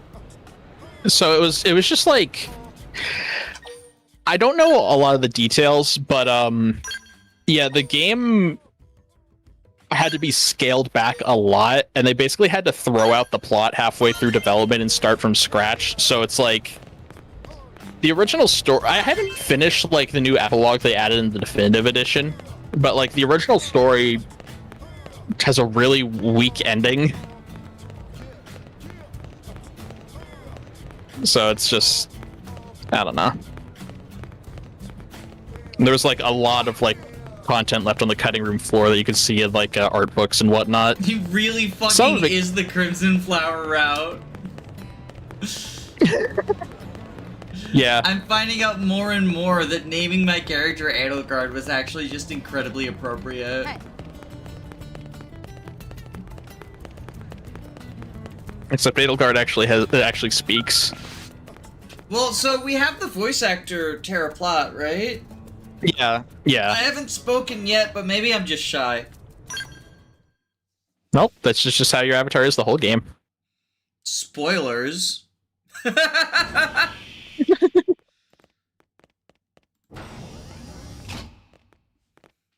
we're home. Yes, very amusing. Who wants a fresh cup of tea? Thank you, Ms. Gu, but I can't stay long. I just wanted to pass along a request from your commanding officer. Commander Vandam? Does it have anything to do with our new arrival? Correct. He stopped by while you were out on your tour. He said he'll come back, but that I shouldn't wait to ask you. Here we go. I bet I can guess. You probably can. He wants to fast-track our new friend here for blade duty with a training assignment. What in the hell are we waiting for? As he put it. The commander does have a way with words. Makes even my pitch sound smooth. I explained about the memory issues, but he didn't see it as a problem. And to be honest, given our current need for blade recruits, I can't say I entirely disagree. Hey, it's not me you need to convince. Blade service is voluntary, remember? Of course, and I would never force or coerce anyone. Well, friend, what do you say? Can we count on you to do your part? Your choices really matter. I will refuse. Bad ending, game over. Ms. Ku, how much do you know about life pods? Life pods? You mean like from the white whale? Yes, those life pods. Like the one Elma, a blade, rescued our friend here from. Emphasis on the word rescued. Because if you aren't released, you just sit there frozen in stasis. Forever. So did you have an engineering question about life pods? Or is this all part of the guilt trip? I'm sure I have no idea what you're talking about. Now, what'll it be, friend? My choices really matter. Now, you wouldn't want to refuse the people who saved your life, would you, friend?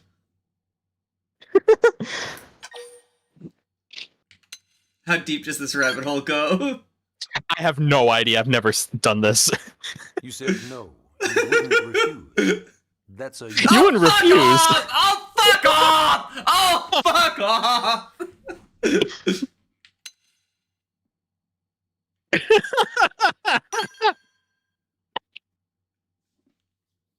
It does the same zoom in on him every time. Okay, we hit the loop. We hit the loop. Right.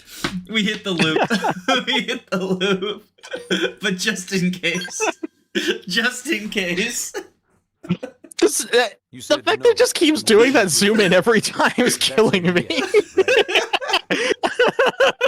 This is the most fun I've had with Xenoblade gameplay yet. It's so fucking goofy. You wouldn't refuse. That's a yes, That's a yes, right? But thou must.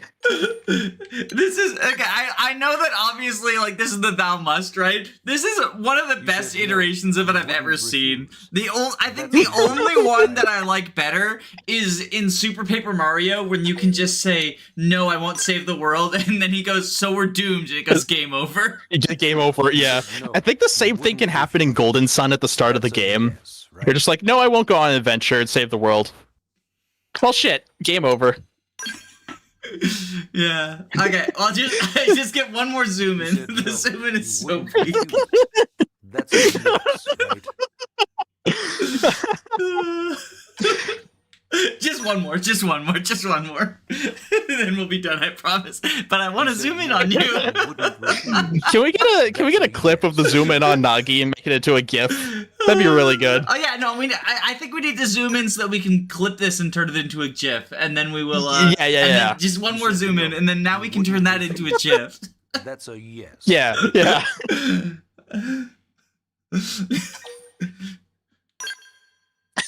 Okay. I knew you'd make the right choice. Welcome to the organization. I knew you'd make the right choice. Start on your team. You begin training immediately. Yes, Mr. Secretary. With pleasure. All right. Welcome to the Cool Kids Club.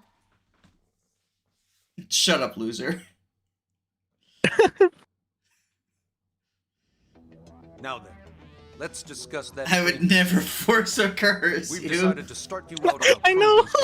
just to get your feet wet. I guess we should back up a bit. Here in New LA, we're using a specialized computer system called Frontier Nav to help us deploy a sensor grid across Mira. A network of data probes that allows us to monitor conditions and collect all kinds of information about the planet.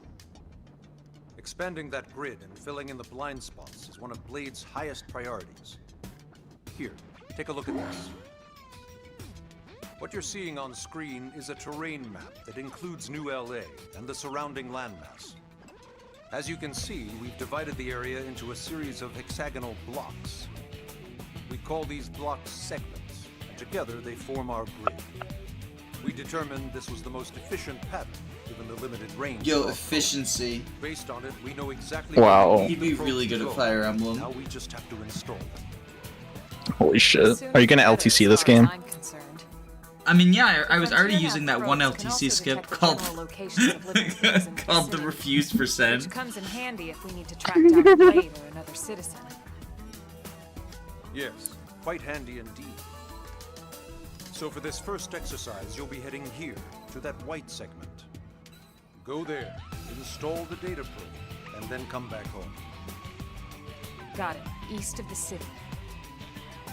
In that case, we can take the east gate out of the administrative district, right? We should be there in no time. I'll leave the details on the data probe installation procedure to you, Elma. Of course, Mr. Secretary. All right, you two, shall we? Yeah! Training or not, let's go install the hell out of that probe! Don't fucking swear. I'll swear if I want to. No, I was talking to Lynn, the small child. Install the data probe in the Frontier Nav and complete your training. So we'll track this. Well, we beat Chapter 1 already, so I think we are on LDC pace, if I had to guess. Yeah. Okay. Well, I think in solidarity with you, I can't have a swearer be the person I control. Okay, thank you. Can't have a fucking swearer. So I'll be Edelgard instead. Oh, by the way, I don't know if you noticed it, but you can press ZR to jump. ZR. Yeah. What's... Oh, yeah, like R2. Right. Man, I'm glad Yeah. we pulled an assignment to the east of the city this time. It'd be a long walk all the way back over to the west gate. Hold on. Are we even sure the East Gate will be open? Last I heard, it was still on lockdown from all the high-level indigent activity. It was, but they just lowered the threat level earlier today. The gates are officially open for business. One of our teams must have gone out there and kicked some furry indigent butt, huh? speculate. Wouldn't surprise me at all. Irina's team is one of our best. How does she know Irina and Gwyn? We ran into them just before we met up with you. They were on their way out to an assignment. Well, then that settles it. It must have been them, right? Man, forget this amateur hour pro baloney. Those guys are where the action's at. I'll try not to take that personally. But enough talk. We've got our mission to deal with. Let's head out. Roger. That probe isn't gonna install itself. Let's get to the East Gate, shall we? Aye, aye, Captain. Aye, aye, Captain. You, Captain? Oh, you, Captain? This is Eleonora, the Blade support lead, here to tell you that on the segment, feature of your map is now available. It's displayed on your handheld comm device and is a useful tool with lots of info about Mira. Give it a look if you're unsure about what to do. Well, I know what to do, though. I have to, Oh, that's a big-ass jump. Yeah, you fucking moon jump. Oh, because I'm on a planet that's not Earth. The gravity I mean, is I'm pretty sure here. it's more for, I'm pretty sure it's just for gameplay, really. But yeah, it is very goofy looking. I like how the draw distance is not great, so those mechs just spawn in. Yeah, it kind of happens. I know that, like, some amount of the graphical limitations are Switch. Oh, fuck, there's a bat coming at me. How do I... Oh, right, I was switching weapons, but I wasn't taking my weapon out.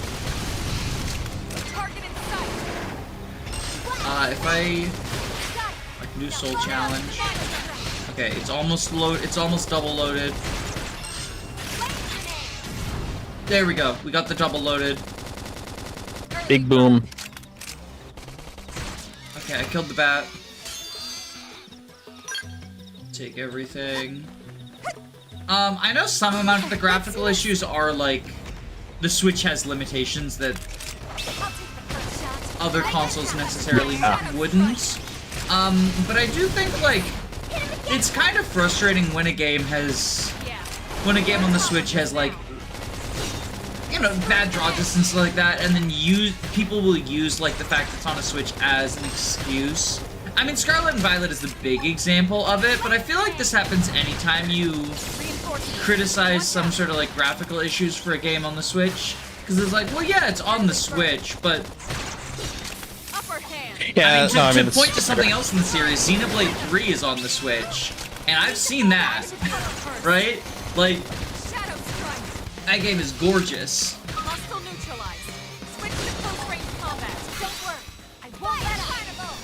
Mario Odyssey is on the Switch. That was one of the first games on the Switch, right? So I think you can like optimize the Switch to make it work. Yeah, compromises have to be made, right? Because it's a portable system, but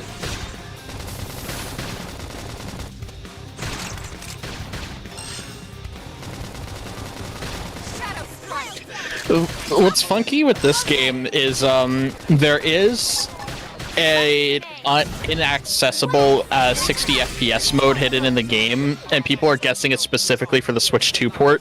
that's the case for a lot of Switch games, though, not just this.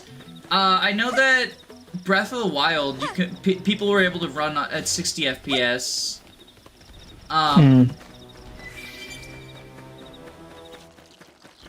Or, no, not Breath of the Wild, because Breath of the Wild actually was one that it took a lot of work for them to... they finally did, but it took a lot of work for them to do it. Meanwhile, something like, Paper Mario The Thousand Year Door is locked to 30 FPS, but modders were able to get it to 60 FPS, like, day one.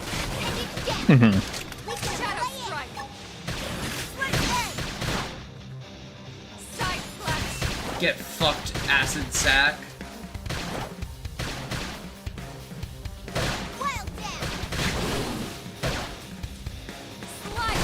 knifing you. Yo, Knife them rank real up, good, Danny. is rank up, is that like the class thing? Like Yes. job up, basically? But like for... Yeah.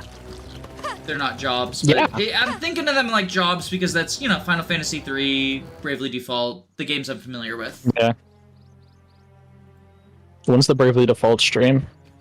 Oh, I've already played all the Bravely Default games, and they're long. I don't feel like replaying them. There's some of my favorites, but like I haven't played. It's one of my favorite Yeah. RPG series. What happened here? But yeah, I like them. That's a big bug. You don't think that one Sinicula could have killed all these simius? Unless... what? This is bad. Unless What's this is bad. I don't follow you. That's Unless this is bad. It's a tyrant. Huh? But it looks just like any other Sinicula. Think about it. Your typical simius is way higher up on the food chain than your typical Sinicula, right? Usually we'd find one simius standing over 3 or 4 Sinicula corpses. But here, the tables have been turned. And I don't see a single trace of any other indigents in the area. There's only one explanation. That Sinicula is a tyrant. Let me check the Blade Report database. If there's a tyrant this close to the city, someone must have run across it. Bingo. There was a Sinicula tyrant sighted not too long ago. But it was a couple of segments further out. It could have followed the blade that spotted it back towards New LA, or come here to feed, or who knows what. That's crazy.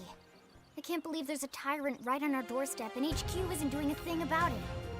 Well, don't forget why they sent us here in the first place. Frontier Nav's range is still limited. Oh, right. They couldn't track it if there's no local probe. They must have lost it when it went off the grid. She's just killing the tyrant. Ask what a tyrant is. Yeah, I think I would ask what a tyrant is. The tyrant designation is given to creatures that pose a special threat. Like, as a video game player, I That doesn't can always figure mean it that's out. right. But I don't think as Yeah. Edelgard I would know. Register as low rank when we find And my choices them really matter. in combat. Yeah. But don't As we let that fool you. saw earlier. If a creature shows up as a tyrant, you can be sure it's got at least one nasty trait or ability to speak of. The system can't account for everything, though, so don't let your guard down, no matter what rank it assigns. Even some of Blade's very best teams have come back with serious injuries after running into a tyrant in the field. If they come back at all.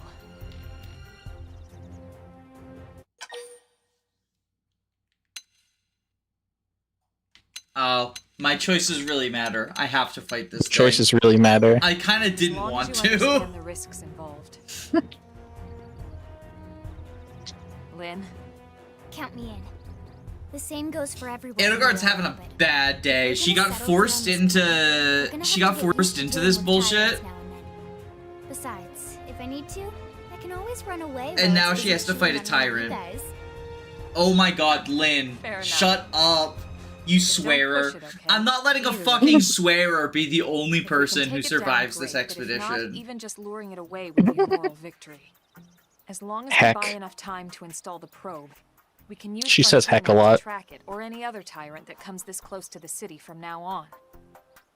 Just make sure you're ready before we attack. This will be tougher than anything else we've faced.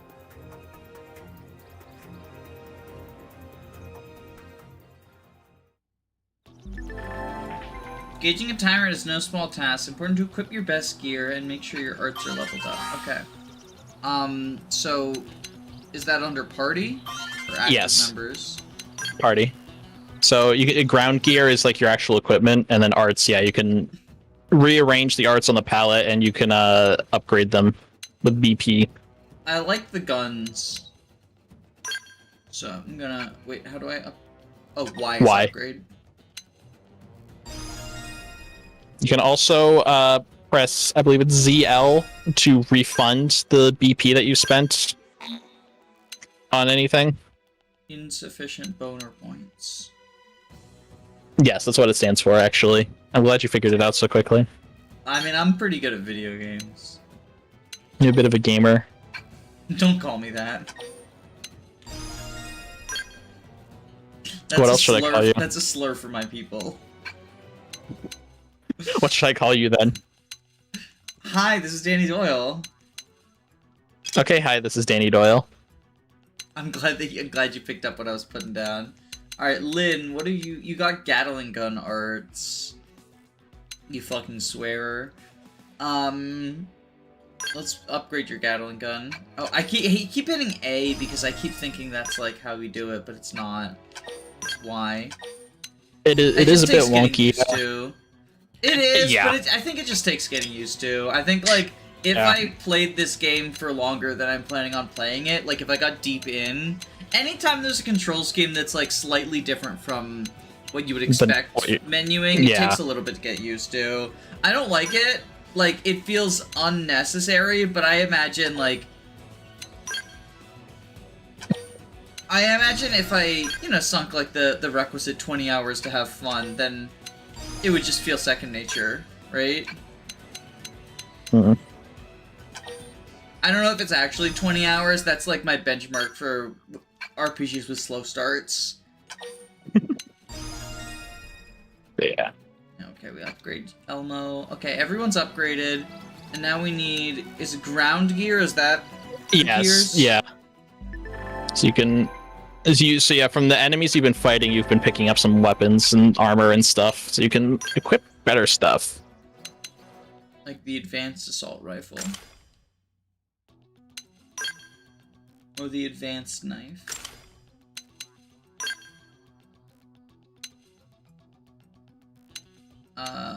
Okay, so this one's better.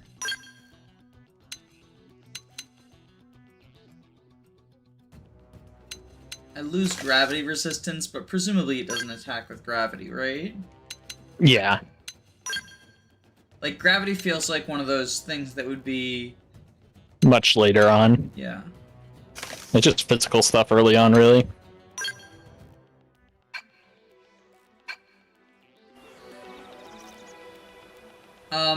Okay, so I hate to do this.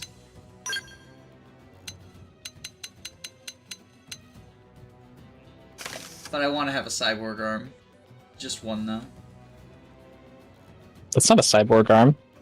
That's just like I mean, it looks like an arm one. guard. It looks like one. What if I told you you are a cyborg? Would you believe me? I mean, I was legitimately thinking that might be the case because of the eyes. Like, for as early as character creation, I thought that might be the case. Unironically. Just because the eyes. Yeah. And like some of the facial markings you could give were also like kind of cyborgy. So I thought I don't want to know the answer to this, but I think that like maybe that'll be a reveal later.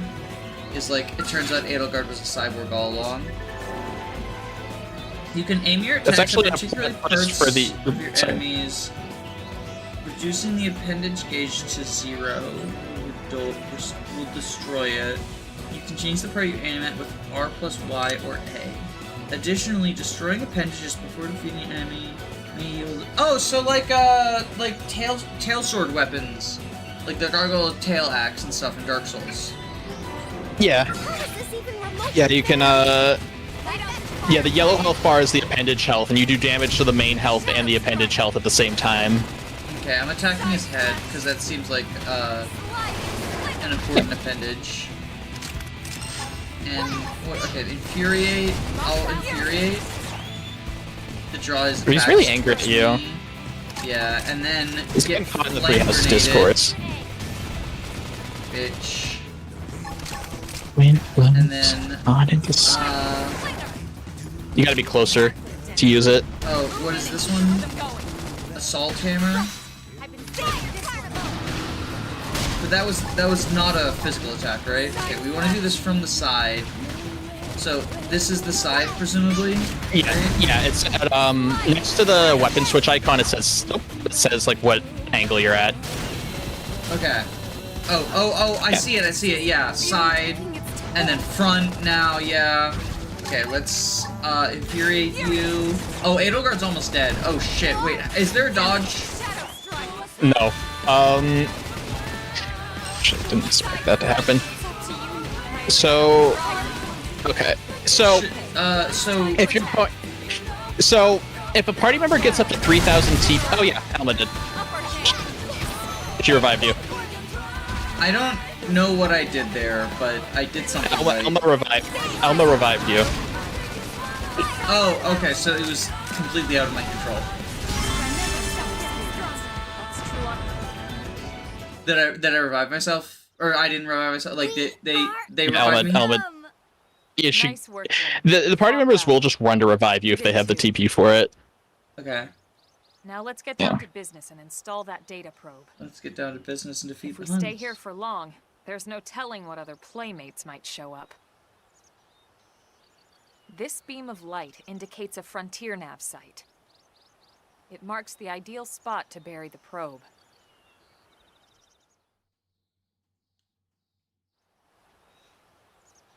She's probably some sort of human-shaped adapter for the final mecha. I haven't played the should be game, I'm ready just for insertion. guessing I'll just boot it based up. on the anime. Thanks, Maybe. The top half of the cylinder contains the probe itself. The bottom half is a laser. It dissolves the soil so the probe can burrow to the proper depth. We tried just planting them on the surface at first, but we kept running into problems with the local wildlife damaging the goods. Burying them is going to save us all a lot of time and headaches in the long run. We all set? Yes, ma'am. Whenever you're ready. Why don't you do the honors? You can launch it right from your comm device. Give it a try. I'll let Lynn do it. You want me to do it? Now, there's nothing to it, trust me. It's easy. Oh, is this another choices really matter Your moment? training mission, remember? Do we get to get Lynn angry zoom-ins too? Which is exactly why we're here. You're going to have plenty of firsts as you become a blade. You'd best get used to it. I don't like firsts. What about seconds? God damn it! My choices really matter. Good.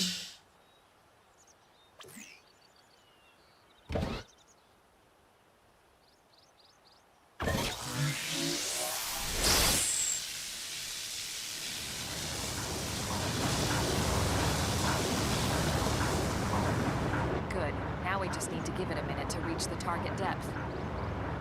I like the idea that my character is just like didn't even want to press a button. She's so checked out of this. We are now online with a solid She's connection like, to Frontier. I know I just have to press a button on my phone. You do it At though. the end of the day, there's really not much to it. The hardest part was calculating the ideal probe locations. We need them spread out evenly to maximize data collection. Yep, planting probes is easy. And the more we plant, the more likely we are to find missing crew. So anytime you see a probe site, there's no excuse not to plant that sucker. That'll do it for your training. Let's head back to the barracks and report to Secretary Nagi.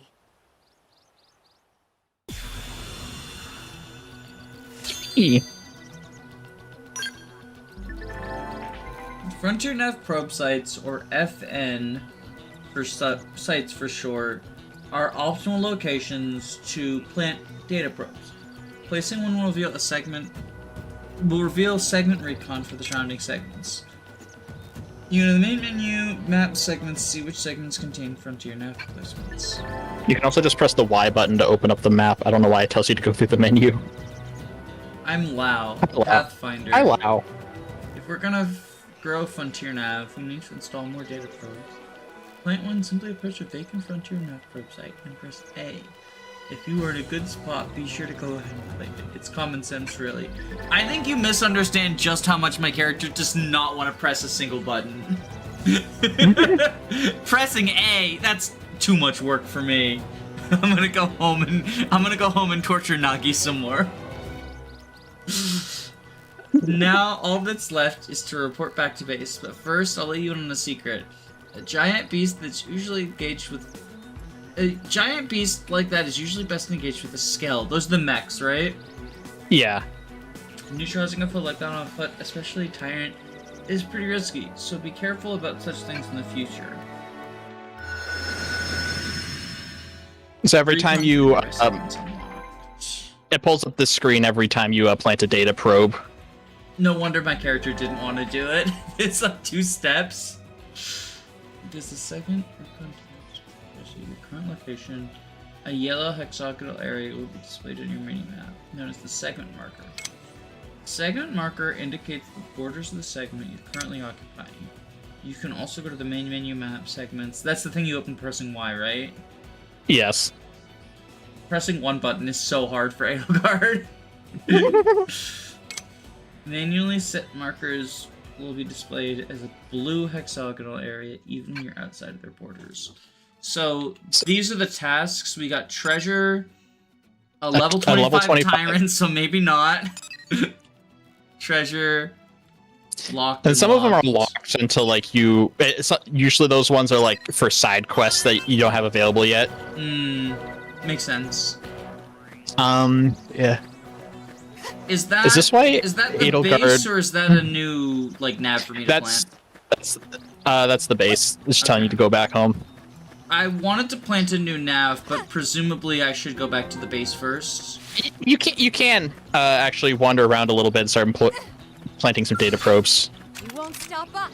Let's see what you've got. Or just kill this thing if you want. I mean, I need to ask it why it's continuing to counterattack and try to kill me in retaliation. Move in and strike. Yes!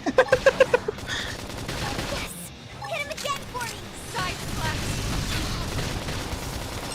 Grassland Ovis, why do you continue to counterattack? Why do you continue to kill in retaliation? We did it! Hope I didn't This get in the proves way. I'm justified in killing you. So true.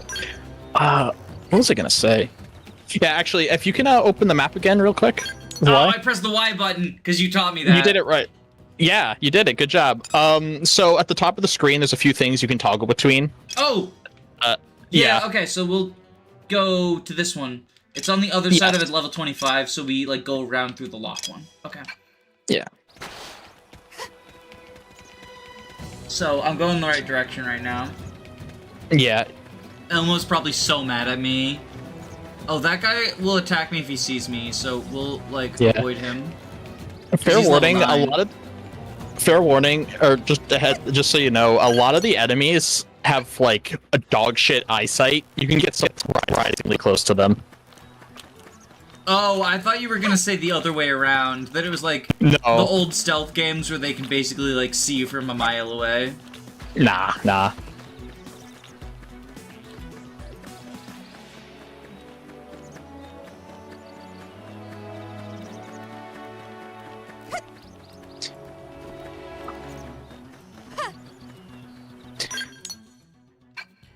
You can also, yeah, you can also like click the hexagon that the marker is in, so you know you're in the looking in the right spot if you want. Well, I tried doing that and it wouldn't do anything. Go to the segments tab.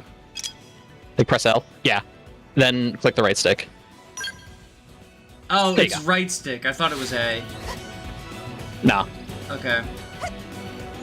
Yeah, like it does display all the most of the controls at the bottom of the screen, but it's Yeah. like one of those things where it's still very easy to fumble.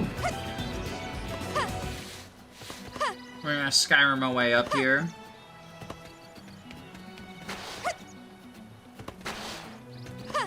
Oh, damn it. Todd Howard, too smart for me. Nice. The channel watermark covers part of my pronouns. He the. Oh no. The channel Hi, watermark Jacob. covers part of Robin's pronouns. Damn. That's Can't have okay. anything in fucking New Los Angeles. Can't have anything in New Los Angeles, not even pronouns. No wonder Edelgard needs to overturn the corrupt system that Elon Musk has put in place. Or Newlon Musk, I guess. If it's New Los Angeles. None of these guys are aggroed. Yeah. So, okay, it's somewhere in here. Is there like gonna be oh, eyeball guy, let's stay away from him. Is there gonna be like a red like beam like there was with the last one? Yeah. It's not. It is proximity based, but yeah, there is like a red beam shooting out from it. I'm trying I do to not prove remember that where I'm, this like, one a is hard exactly. worker After I refused to Yeah. join up for like 20 years, I feel like the boss might not like me, so I need to be You a do suck plenty up. of you do work just when you're not told to do it. Yeah, I mean they told me to go home, so I said fuck that shit. I'm going to the high level Yeah, area. exactly. Edelgard has problems with authority, okay? Who could have seen that one coming? Well, actually, technically, she doesn't have problems with authority because she has an authority boon, right? True. Maybe I should have named myself Trans Felix instead. You know, later on in the game, you do unlock the ability to change your avatar, like everything about your avatar except for their name, including their gender. Yo, we can do So you can- Trans Mask at Edelgard? Yeah. I did trans my character's gender partway through the game. What did you name your character? Robin. Damn. I was like, I started off with a guy, and like I feel like I didn't really cook very hard. And then I switched to a girl, and I was like, yeah, this is better. And That's what happens when you The move to outfits New Los also looked Angeles. really nice. You get your gender trans by the woke liberals. Where the fuck is this implant zone? I feel like I've run This around is the one of whole hexagon. oh gosh, where I could fucking boot up the game and try to find it. But Yeah, can you join my multiplayer session? the one that's not active yet. Yeah. Well, all you need to do is ask me to host a multiplayer session, and I'll answer you the same way I did Nagi. Okay, I've got the high ground, Anakin. You said it's proximity based though, so I can't just like look from the high ground to see if I can spot Yeah. it. That's unfortunate. It might be down below. Where the Like, see how eyeball like there's guy different is? elevation. That guy's No, level like 12, underneath though. this. No, I don't mean like that. I mean like you see like there's raised platforms here. It might be underneath. Is this like So I should jump off a there's a cliff? glitch over. Yeah, that's exactly what I'm saying. Okay. Actually, I could be entirely wrong. I mean, look, Robin told me to jump off a cliff. I'm trusting him. The woke leftists told me this is how I can get... By the way, there's fall damage. No, there's not. I'm kidding. Well, but also there's no way under. You fucking tricked me! I was trying to help. I was just proposing new ideas. I've got an idea. I've got an idea. Yeah, my idea is you're a butthead. This is the level 25 tyrant, isn't it? Yeah. You fucking you fucking got me to go to the level 25 tyrant.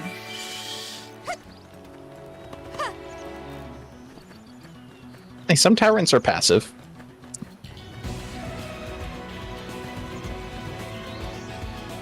Is this treasure? The roof rock It's a base camp. Base camp. You can change the time of day here, but you can also like just do it from the pause menu. That must be a definitive edition thing then, right? Yes.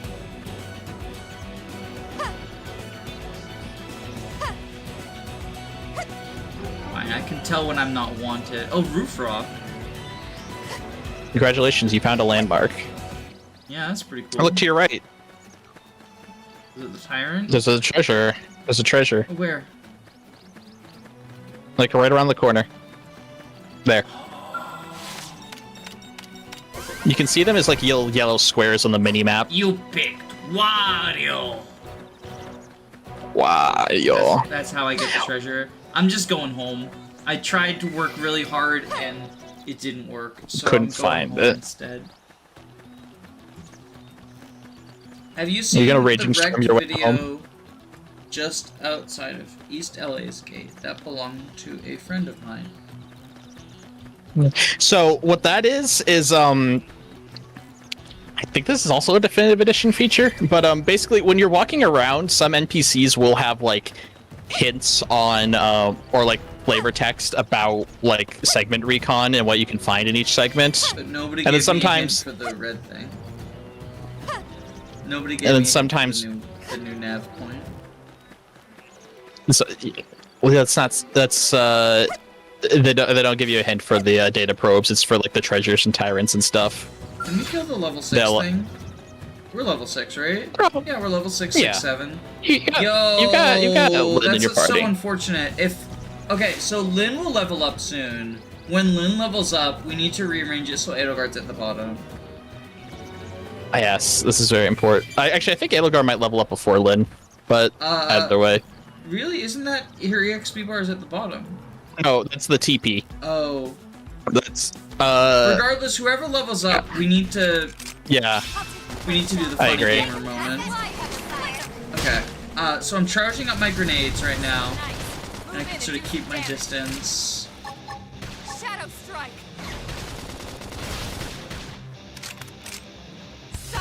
Once it's like double charged. I like the double charge thing. That's kind of neat. Yeah. I do still feel like there's very little like actual control I have over Appreciate it.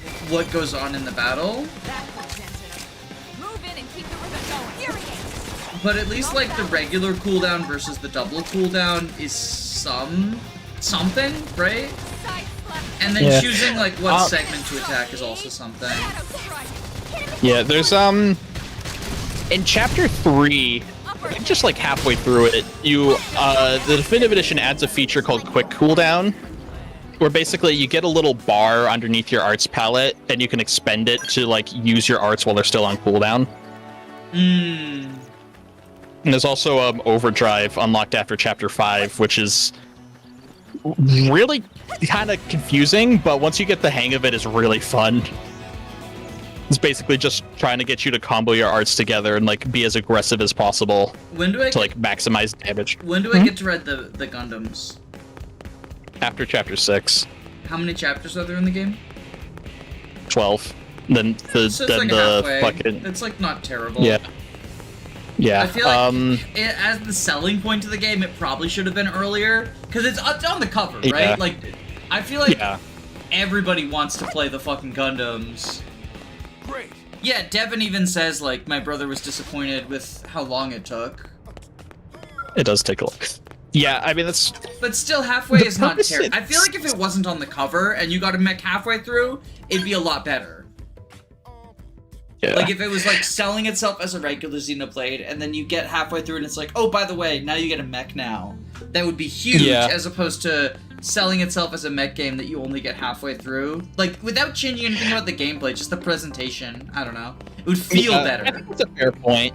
It does serve a purpose for the gameplay, and that like it is a pretty immediate like power spike, and also like you can access new parts of the map with the skull, and it makes navigation easier. Well, now look what Oh, you look cool. I like you, Mr. Ironheart mustache guy. Sorry we missed you last time. We could have come to meet you at HQ, you know. Indeed.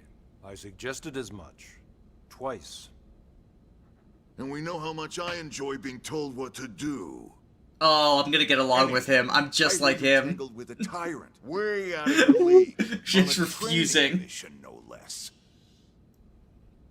That was reckless and goddamn magnificent.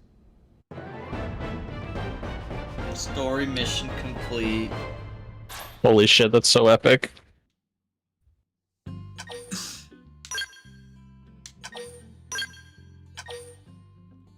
Is that the end of chapter 2? Wait, Yeah, we got like- 776. Okay, wait. Okay. I gotta Holy put shit, Edelgard. I gotta put Edelgard on the bottom. I gotta make bottom Edelgard real.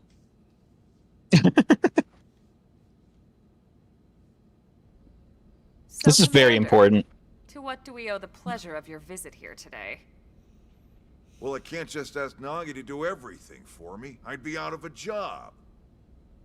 Hey, I delivered you the new recruit, didn't I? Yeah, you won the bet.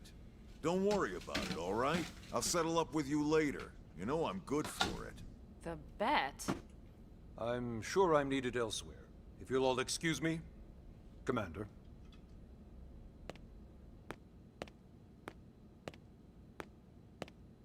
Well, that wasn't obvious at all. Look at you two. I swear, you're like two children excited about a new toy. Look who's talking. I don't recall ever seeing you file a request to personally train a rescue before. Is that so odd? It is before we'd even asked her to become a blade, little Miss Stick in the Rear. Usually I ask when I don't get your slang expressions, but something tells me to just let that one go. Enough about that. Where are your manners, anyway? I still haven't been introduced to our new recruit here. Commander Vandam is Blade's top officer. In a past life, I was chief engineer on the White Whale. Same idea, basically. Someone has a problem, I fix it. You follow? Huh. Not much for conversation, are you? He's commenting on the fact So I'm a you still silent haven't told us why protagonist. you're here. Yo, this is Yeah. the best character in the I'm guessing game. This isn't a social call. You don't think? No. So let's cut the crap and get down to business. Ha! Sounds like you're learning my expressions just fine, Elma. Anyway, first we need Chatty Cathy here to choose a division and pull an assignment.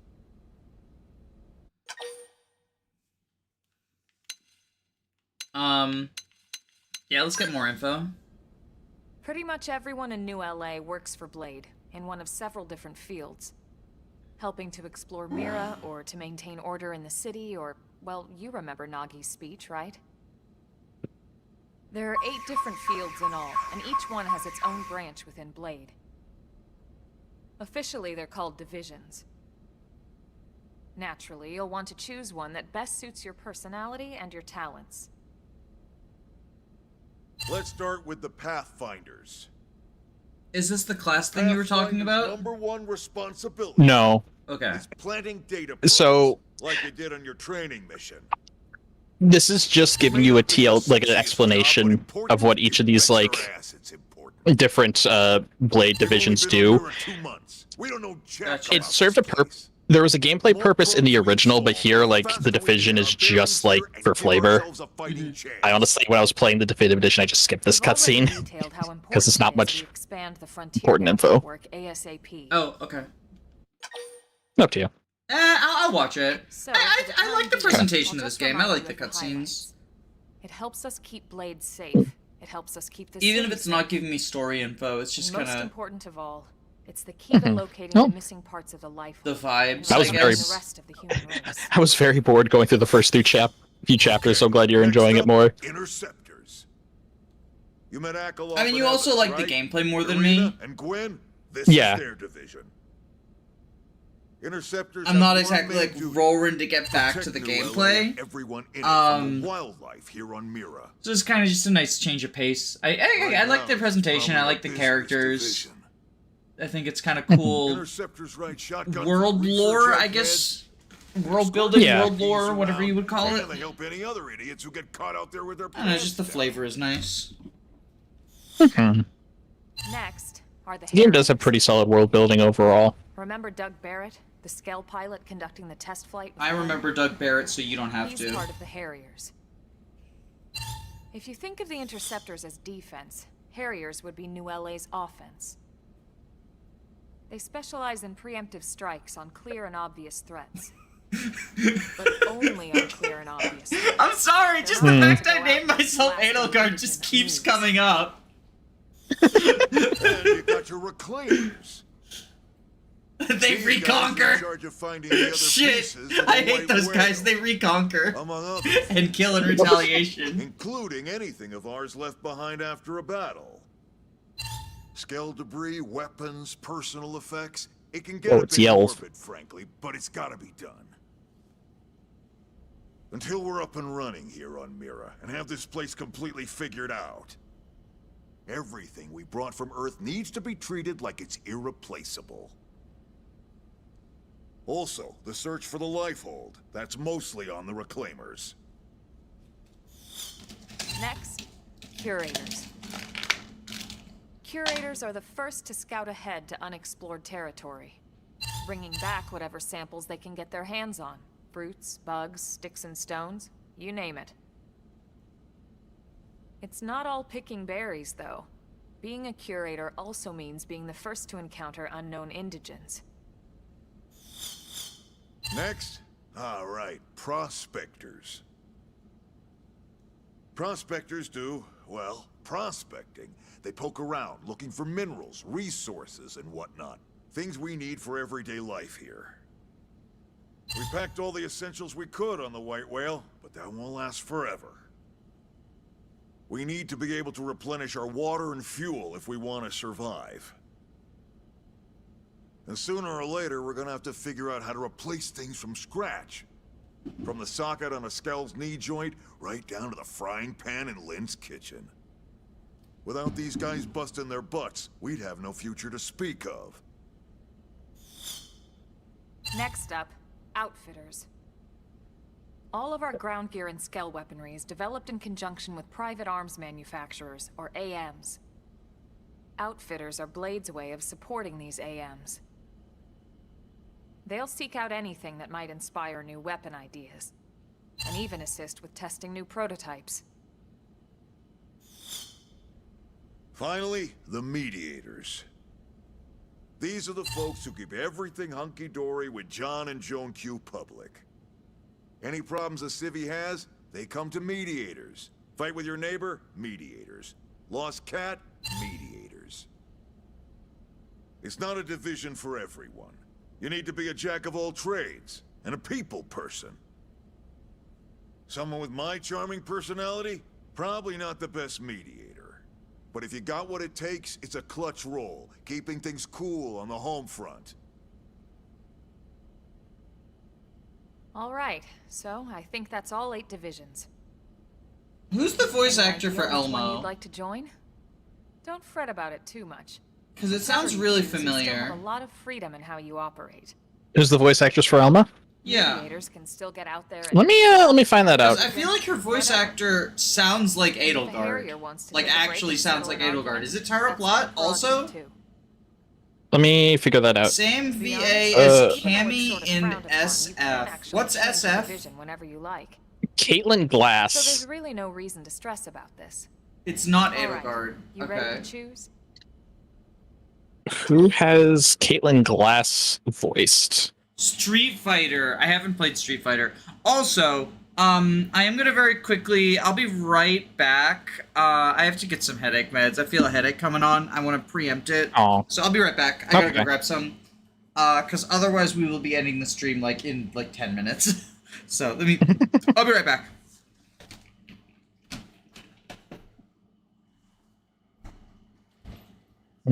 I'm just taking a look at what Caitlin Glass has done for voices.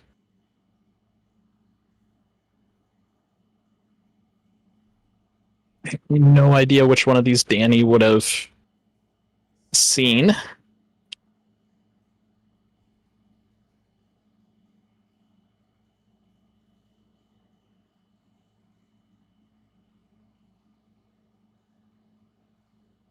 Holy shit, is that an evil and intimidating wormhole?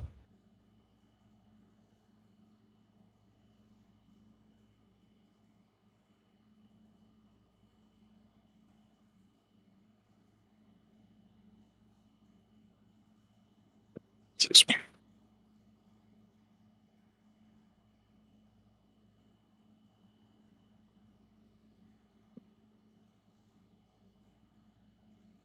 And she was a voice actress in Full Metal Alchemist Brotherhood.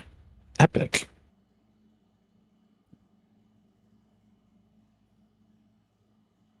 Willow Schnee and Ruby.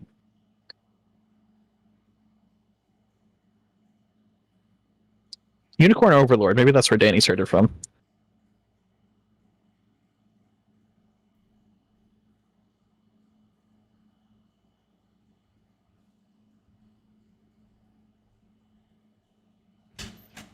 I'm also gonna throw some food in the microwave again, just because I don't want to get such a bad headache that I can't keep streaming. So I'm about to do that.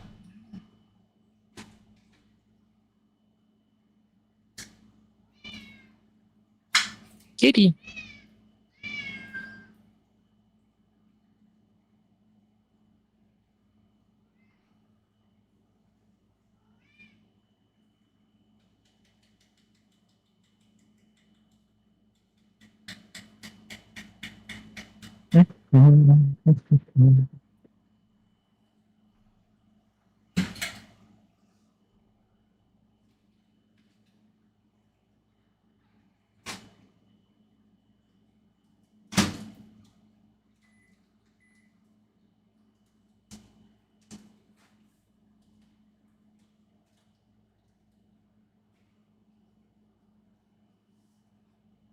Can't believe my attack was dropped by a flipping whirlpool. What the fuck? Okay. Have I really I'm fallen here. so far that I can lose my power from a whirlpool? Hello, Danny Doyle. Hello. So, okay. I want to be very cautious about how I phrase this, so I don't get fucking attacked and ratioed and doxxed and murdered. Mm-hmm. So, preempt this by saying I can still tell this game series is not for me. Like, I haven't overall changed my entire thoughts on Xenoblade. But I am enjoying this significantly more, or I guess tolerating would be the better choice, significantly more than I did Xenoblade 1. I think partially because I have someone here, like I'm just hanging out with a friend, and that's going to elevate any experience, right? You know, you go to a shit restaurant with your friends, well, it's fun with your friends, right? Well, the fun is because your friends are there, right? But also, even though I still don't like the combat system, it's not like putting up resistance in a way that Xenoblade 1 was, where it's just like, I feel like I have no control, but also I lose sometimes. I just kind of feel like I have no control, but I can just, whatever, turn off my mind for it and enjoy the aesthetics of the world and stuff. And then it's also like, probably the expectations, because it's the black sheep that everyone says is bad, and then it isn't as bad as I thought it would be, or like, meanwhile, everyone's saying Xenoblade is peak, and whenever anything like is done serviceably, well, do you understand why this is peak cinema? I think that was the thing that ultimately poisoned the Xenoblade well for me, is during the, I guess, minor spoilers for Xenoblade 1's very beginning, during the part where Fiora dies, the chat exploded with, like, this is the greatest cinematic moment in history type comments. And I was like, I mean, it's not bad.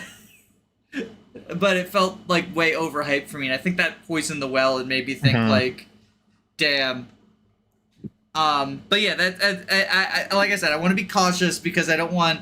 I know if you have a different opinion about a enthusiastic fan base in terms of which games are good and bad, that can upset people more than just disliking the entire thing. But I am having more fun than I did on both Xenoblade streams combined, while still saying this is not a game series that I would play if I were not, if I had not been paid to do so.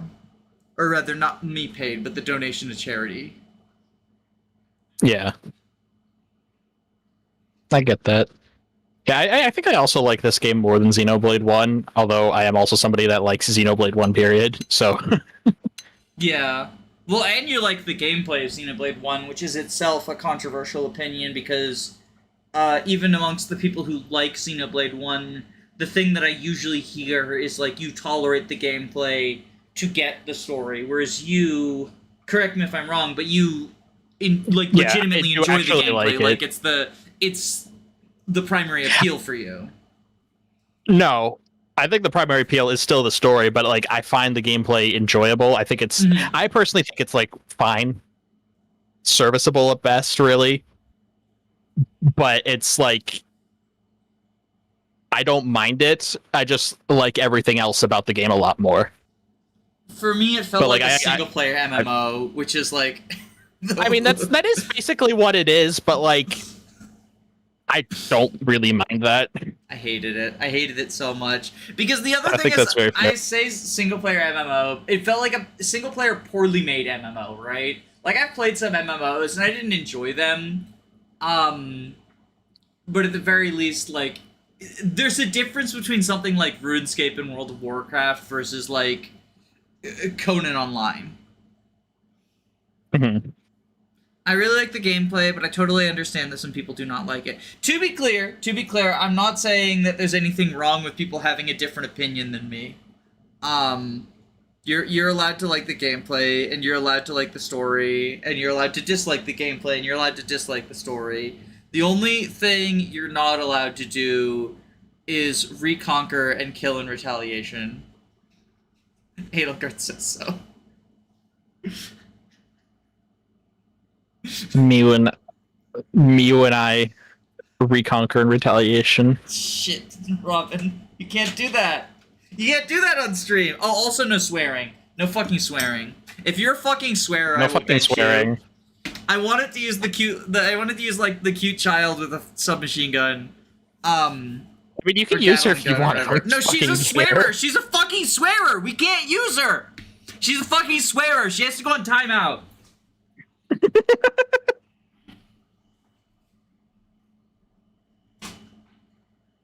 My food microwaved. I'm grabbing it now. Yippee. That's why I wasn't advancing, is because I knew I was gonna have to grab stuff from the microwave in a second, so I didn't want to have to like pause during a cutscene for it. That makes sense. Okay, I'm gonna hesitate. Oh no! I'm deciding. I thought that I didn't realize that would loop the cutscene. We're on pins and needles here.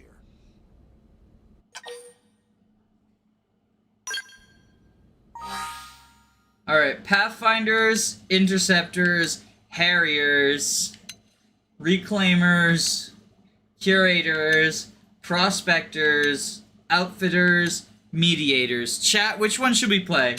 Which one should... I know it doesn't do anything in definitive, so I'll let chat choose.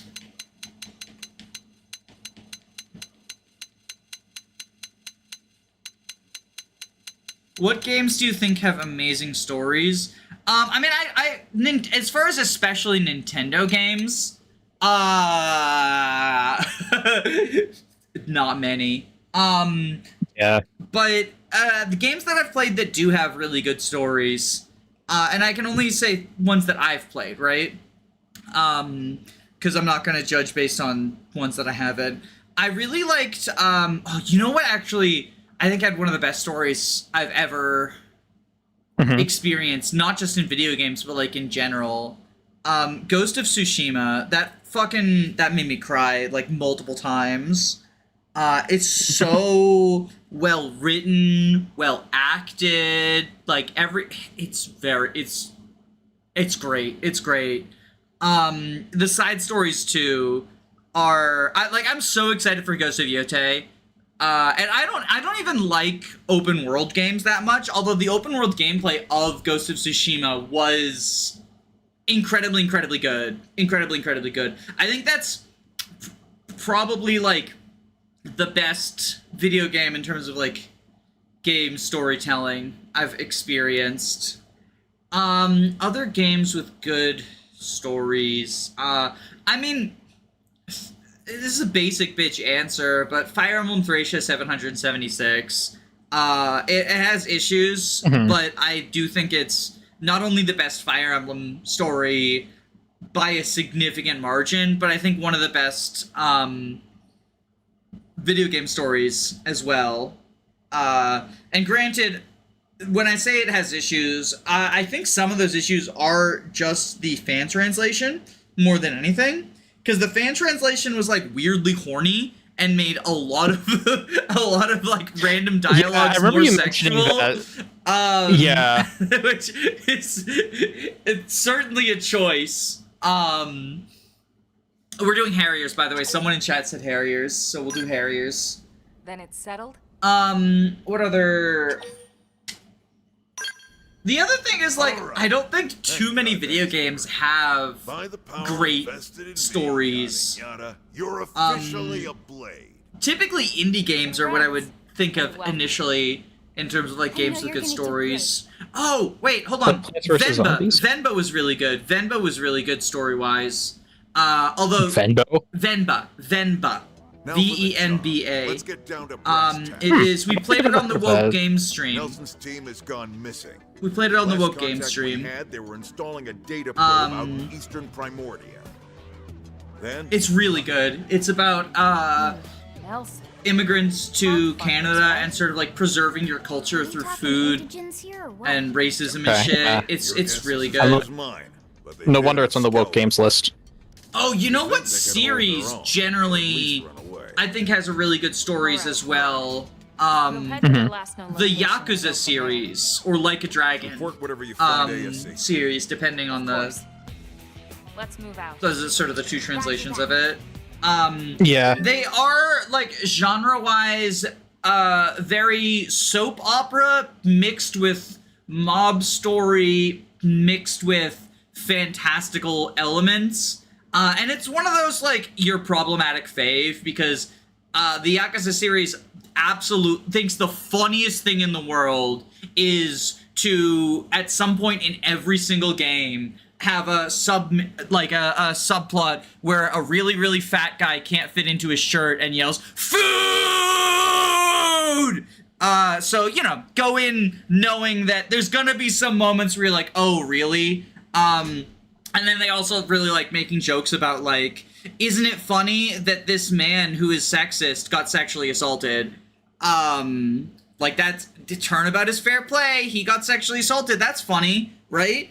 So, you know, it's got issues, but the main story, especially the combining of soap opera stuff with mob drama stuff in a way that works way better than you would expect, I think is really, really good in terms of the story. I'm scrolling through my Steam library now, looking for what other... I liked Unguard's story.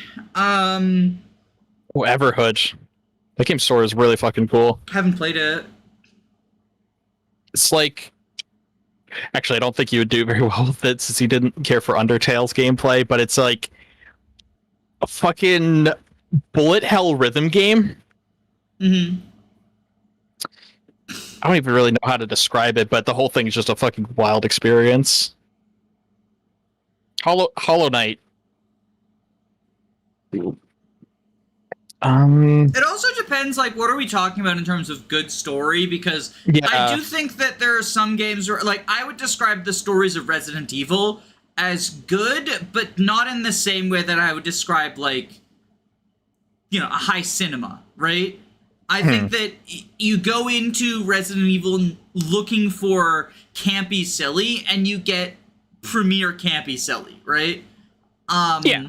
So, Disco Elysium. That's a good story. Fucking, I've only played like the very early bits of Disco Elysium. I've yet to like really get into it. It's good. It's peak, Your Honor. I've heard it's really good. Doom 2016, funny enough, like, having a story about how the protagonist doesn't care about the story, kind of fucking works. You know what's a game whose story I think is like actually like surprisingly good? Yeah. Psychonauts. I was literally just gonna say that after you. Yeah. Like I was like, oh, that'll be my next one I bring up. Yeah, Psychonauts like, really good. I still need to play Psychonauts 2. Psychonauts 2 is even better. Like narratively. Yeah, I backed it. I backed it on the not a Kickstarter thing, so I got it for free, and then I just haven't played it. Or not free, but like I got it because I backed it, if that makes sense. Yeah. What other games with like good stories? I mean, I'm pretty sure you haven't really seen much of this, but I think Omori is fucking phenomenal narratively. That's the indie game about depression, right? I know, I narrowed it down. Yeah, big time. Oh, Plague Tale, especially the first Plague Tale, Plague Tale Innocence, but even the second one has like a pretty okay story, and it resolves things. Like, Plague Tale Innocence leaves it open for a sequel, and then the second one, whose name I can't remember, sort of ends things. Mm-hmm. Yeah, so, like, again, I think that, Unpacking is great. It's a narrative told entirely through the environment. Yeah, I've heard it's actually pretty good for that. Gosh, I mean, I know you, Danny. I know you've already heard this, but Undertale and Deltarune, they're really fucking. Yeah, I was interested in Undertale. I might stream it at some point because I played I would say probably about a third of the way through.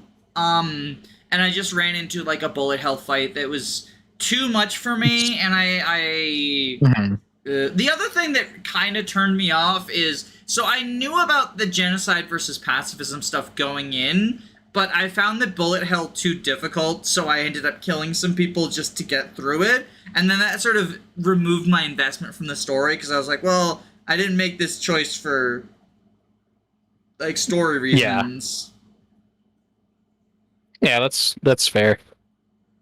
But yeah, funny enough, of all the games we've mentioned, I feel like the RPG genre has come up very little, despite the fact that RPGs are supposed to be the story-based series.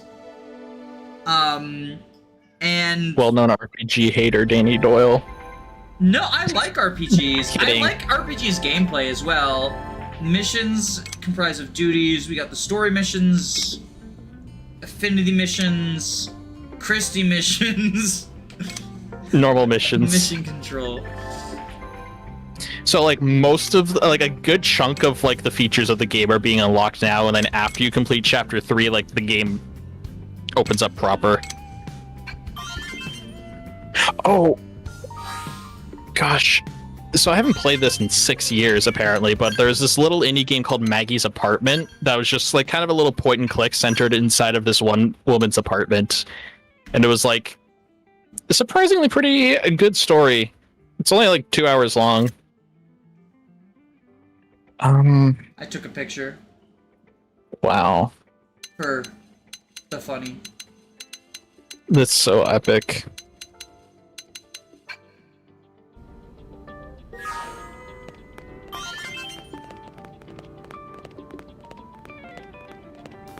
I only asked this because part of the reason why I like XC1 is it is a Nintendo game with an actually trying story. I found the story to be like whatever. Like I wouldn't call it bad. I also didn't get like, because the other thing is people said like, oh, you didn't get far enough to get to the good parts. And at some point I am gonna probably like watch a cutscene compilation so that I can make a like full judgment about the story. But I do think that like if it doesn't do enough to catch me before I get too turned off from the gameplay, I also think that's a valid response to things. You know, Yeah, absolutely. I think that to extend this to like TV shows and movies, since those are entirely narrative focused, right? One of the reasons why like the pilot for a TV show or the first couple of scenes for a movie are so important is because you want to get people hooked. And like, yeah, sometimes like the better parts of the show will come later, but I feel like if a beginning isn't at least enough to get someone hooked, it's a valid reason to like drop a show, to not want to, or you know, Yeah. or if someone recommends a TV show and the first season is very bad, like one thing that I'll often say for the television show Parks and Recreation is like skip season 1. It's bad. Look up a Wikipedia summary of what happened in the first season and skip it, because it's not very funny, and the actors just haven't really established the chemistry that they have later. Yeah. And I think like trying to sit through, and obviously for a video game it's even longer than just like, you know, 10 episodes or whatever it is for a television show. Yeah. Yeah, for sure. I know, like, one of my favorite shows is honestly, like, I haven't seen all of it. I kind of dropped my rewatch just because of things happening, but one of my favorite shows is actually King of the Hill, and like, I will tell people, like, please, for the love of God, skip the first episode. It is horrendous. I still need to watch King of the Hill. It's supposed to be really good. Like, it seems like the sort of thing that'd be up my alley. Yeah, it's about, well, a Texan who is like, who does like kind of like have a lot of propane accessories. Propane accessories, yeah. He has like a lot of beliefs and knowledge of the world that are pretty naive and ultimately not the best, but he's ultimately like a genuinely kind-hearted person. It's him like trying to learn how to navigate in a world that he really does not understand and is out of his element. Thank you, Ultra Yoshi, for the $25 donation. It didn't show up on screen the first time, so I just hit the replay button. Thank you so much. I should ask, have people been... Okay, wait. I think $25 was the Ice Rider incentive. Were you asking for Ice Rider? For a temporary Ice Rider? $50 is the Ice Rider. Okay. But yeah, I just wanted to make sure that people aren't, like, donating for incentives that I'm just, like, skipping. Because, I don't want to be... I don't want to be fraudulent. $25 is just a nice round number. Yeah. I figure I just, you know, I don't want to become a bad streamer archetype. I would have to cancel you. You make a single mistake in your life and I will end you. I'm almost certain I've already been canceled for saying I had more fun playing X than 1. I guess we'll find out if the Xenoblade fandom is, like, better than the Fire Emblem and Sonic fandoms. Because those fandoms would fucking kill you if you said, like... If you're, like, just joining Fire Emblem, and you're like, damn, I had more fun playing Engage than Three Houses, you're getting, fucking cyanide sent to your house, right? And the same with, like, if you say one of the Sonic games that has been decided is the good ones... You didn't like it, but you liked one of the bad ones. I mean, it happened with Stephanie Sterling, where, like, the Sonic fandom was like, no, it's actually ethical to be transphobic to this person, because she likes, what was it, Sonic and the Lost World, but doesn't like the recent Sonic 3D game or something. Frontiers. Yeah, it doesn't like Frontiers, but likes another one that we decide is bad. And therefore is faking her opinions for clout, and therefore we can all misgender her. And, like, this came from a very, like, trans and furry fandom. The gamers are so cool. Anyway, we're gonna find out if the Xenoblade fandom can rise above the gamer allegations. Because I have enjoyed X more. I even gave the caveat that, like, it's probably in part because I've got Robin whispering in my ear. The frog whispering into your ear. But this is the bad game. This is the bad game, so I'm a bad person for liking it. I don't even like it. I just like it more than Xenoblade 1. But that makes me a bad person.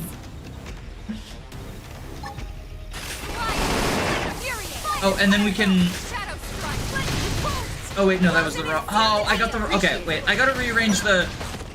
Yeah, oh, I can't do that outside of... Okay, I gotta do it outside of combat. Because there's a combo, right? Of, like, ranged into melee? Yeah, that's if you the do other thing... Okay, that's the other thing that I think has elevated this gameplay is... My biggest issue with... Or not my biggest issue, but one of my biggest issues with Xenoblade 1's combat is...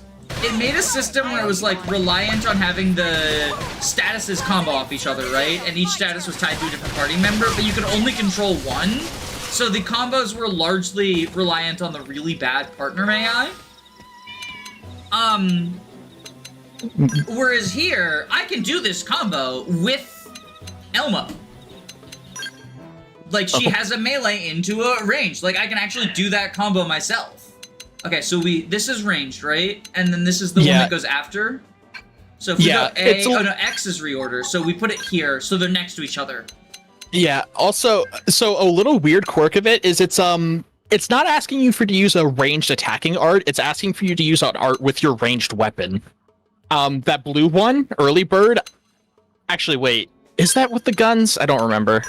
That is with the guns, it says right there. So yeah, you can actually do that then, right? Okay, yeah. So then I can do it from either, because it's in the middle. Because this is the one that comes after. This is ranged, this is ranged, this will come after. So it'll be easiest to scroll to from either of them. Yeah. Okay. Edelgard has almost hit rank 10, and she can promote to a new class. I'll promote to Flame Emperor. No, but we have to go the Black Eagle path. Alright, I'm gonna mute my mic so I can eat food during this cutscene. I'll be right back. Okay.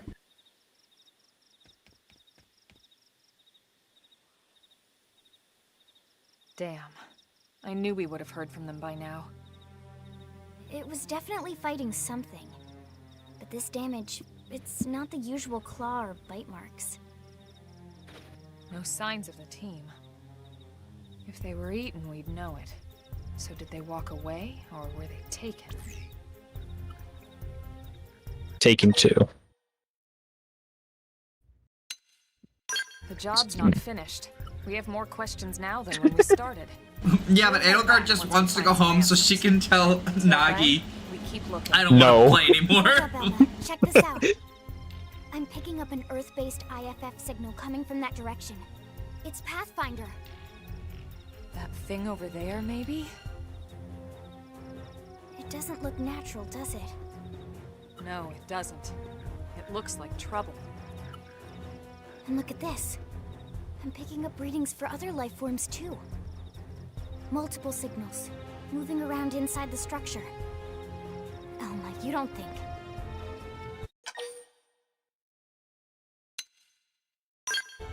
No.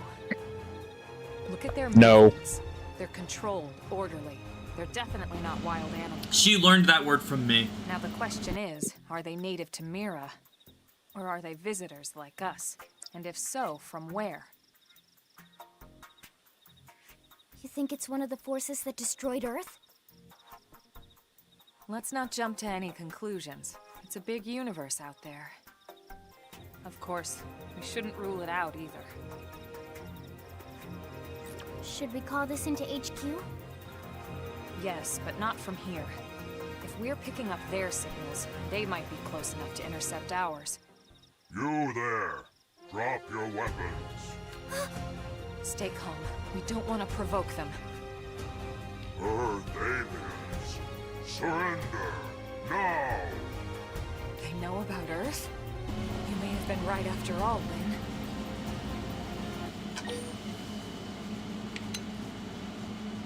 Should I kill them? Your choices really matter, Danny. Stand down. God damn it! First lesson. Last resort. Our friends here appear to be able to speak our language. My friend says X is too anime. What does that even mean at this point? It's the same as people who say that certain Fire Emblems, especially modern ones, are too anime. Anime is when I don't like something. If you have any Earth alien prisoners, Anime is when they what it have means. like the anime is when the women have like the big anime eyes, and that's it. No negotiation. No conditions. We have our order. These aliens look cool though. I like their little All ears. aliens must die. See, Elmo, I was correct to hold my weapon. I was correct to hold my weapon, Elmo. Okay, this is the thing you were telling me about? Yeah. Before you start getting into scraps of Xenos, let me tell you about the new combat technique called Quick Cooldown. You jolt up auxiliary energy to your weapon, instantly recharging art and letting you use it right away. Select Y while on the art cooldown. They've seen us. Okay, so... And you see that little green bar underneath the arts? That, right? That was the combo? I got the combo! Hell that was yeah! the combo. Hell yeah! I got the combo! I got the fucking combo! Okay, okay. You got it finally. And then I'll back up behind you so that I'm like all the way behind you. Prone scout. And this is okay. I'll let it like supercharge the super cooldown, right? Yeah.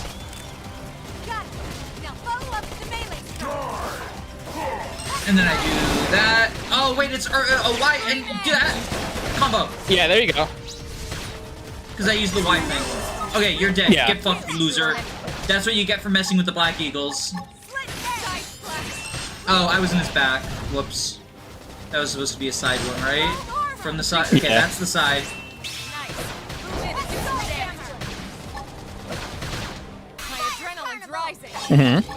There you go. Yeah, you're getting it. I'll be honest, I still kind of feel like I'm just mashing buttons for the most part.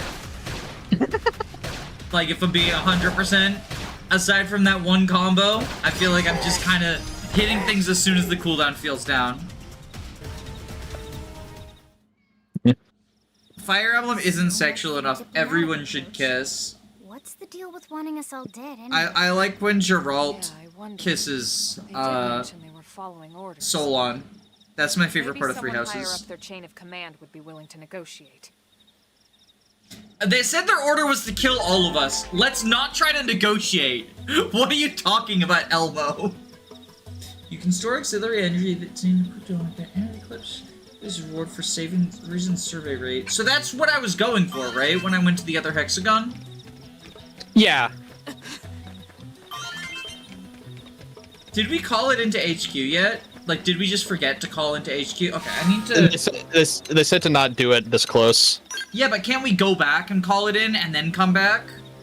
No, that'd be silly. Why would you do that? Okay, I need to... turn this blur off.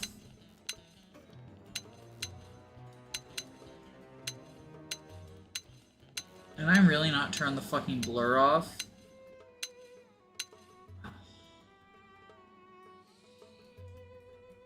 Wait, Hresflig, isn't that Edelgard's last name? Edelgard von Hresflig? Yeah. Yeah. This really was the Edelgard game? Jesus Christ. I made a single joke because of Tara plot, and it turns out it's just 17,000 other jokes. But also, oh my god, I wanted to play until the end of Chapter 3, but if I can't turn this blur off, I can't. I'm sorry. Is there really no setting to turn the blur? Like, that's... Maybe the visual option? My head is getting, like, really... Oh, visual, maybe? Yeah, visual... No, it's just literally just brightness.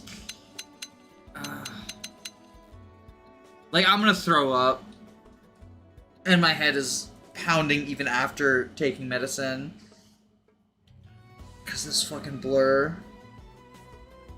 I hate when games have... Like, it's such an unnecessary level of blur. If I'm not sprinting, it doesn't blur. But then I have to walk slowly the whole way, which is also not great.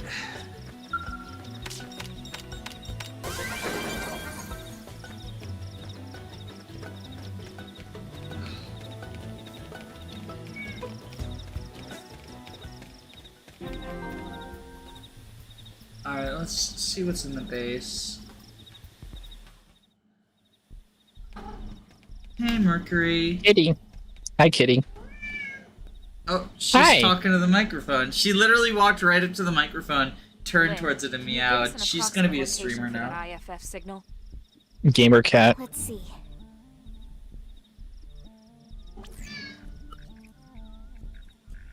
Seems to be originating from that building over there.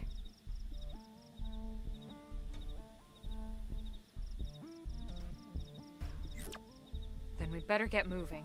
There's no time to lose.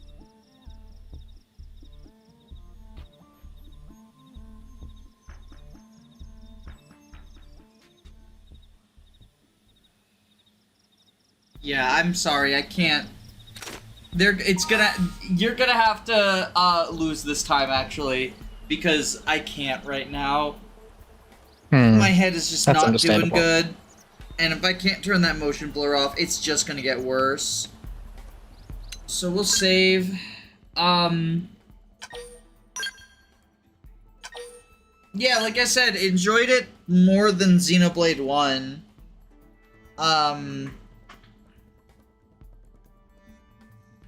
Not gonna be, like, continuing the stream series, at least not by default. I have to decide whether or not I'm gonna make Xenoblade streams a donation incentive, like continuing the Xenoblade playthrough, a donation incentive. The biggest thing for me is, like, up until my head started feeling like this, I was like, yeah, you know, I'm tolerating this enough that I would actually be fine with that as, like, you know, people can donate to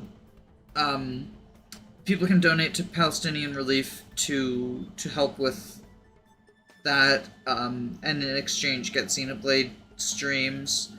But if I can't turn this motion blur off, like, it's such a basic accessibility setting, and Nintendo just says no to that in all of their fucking games.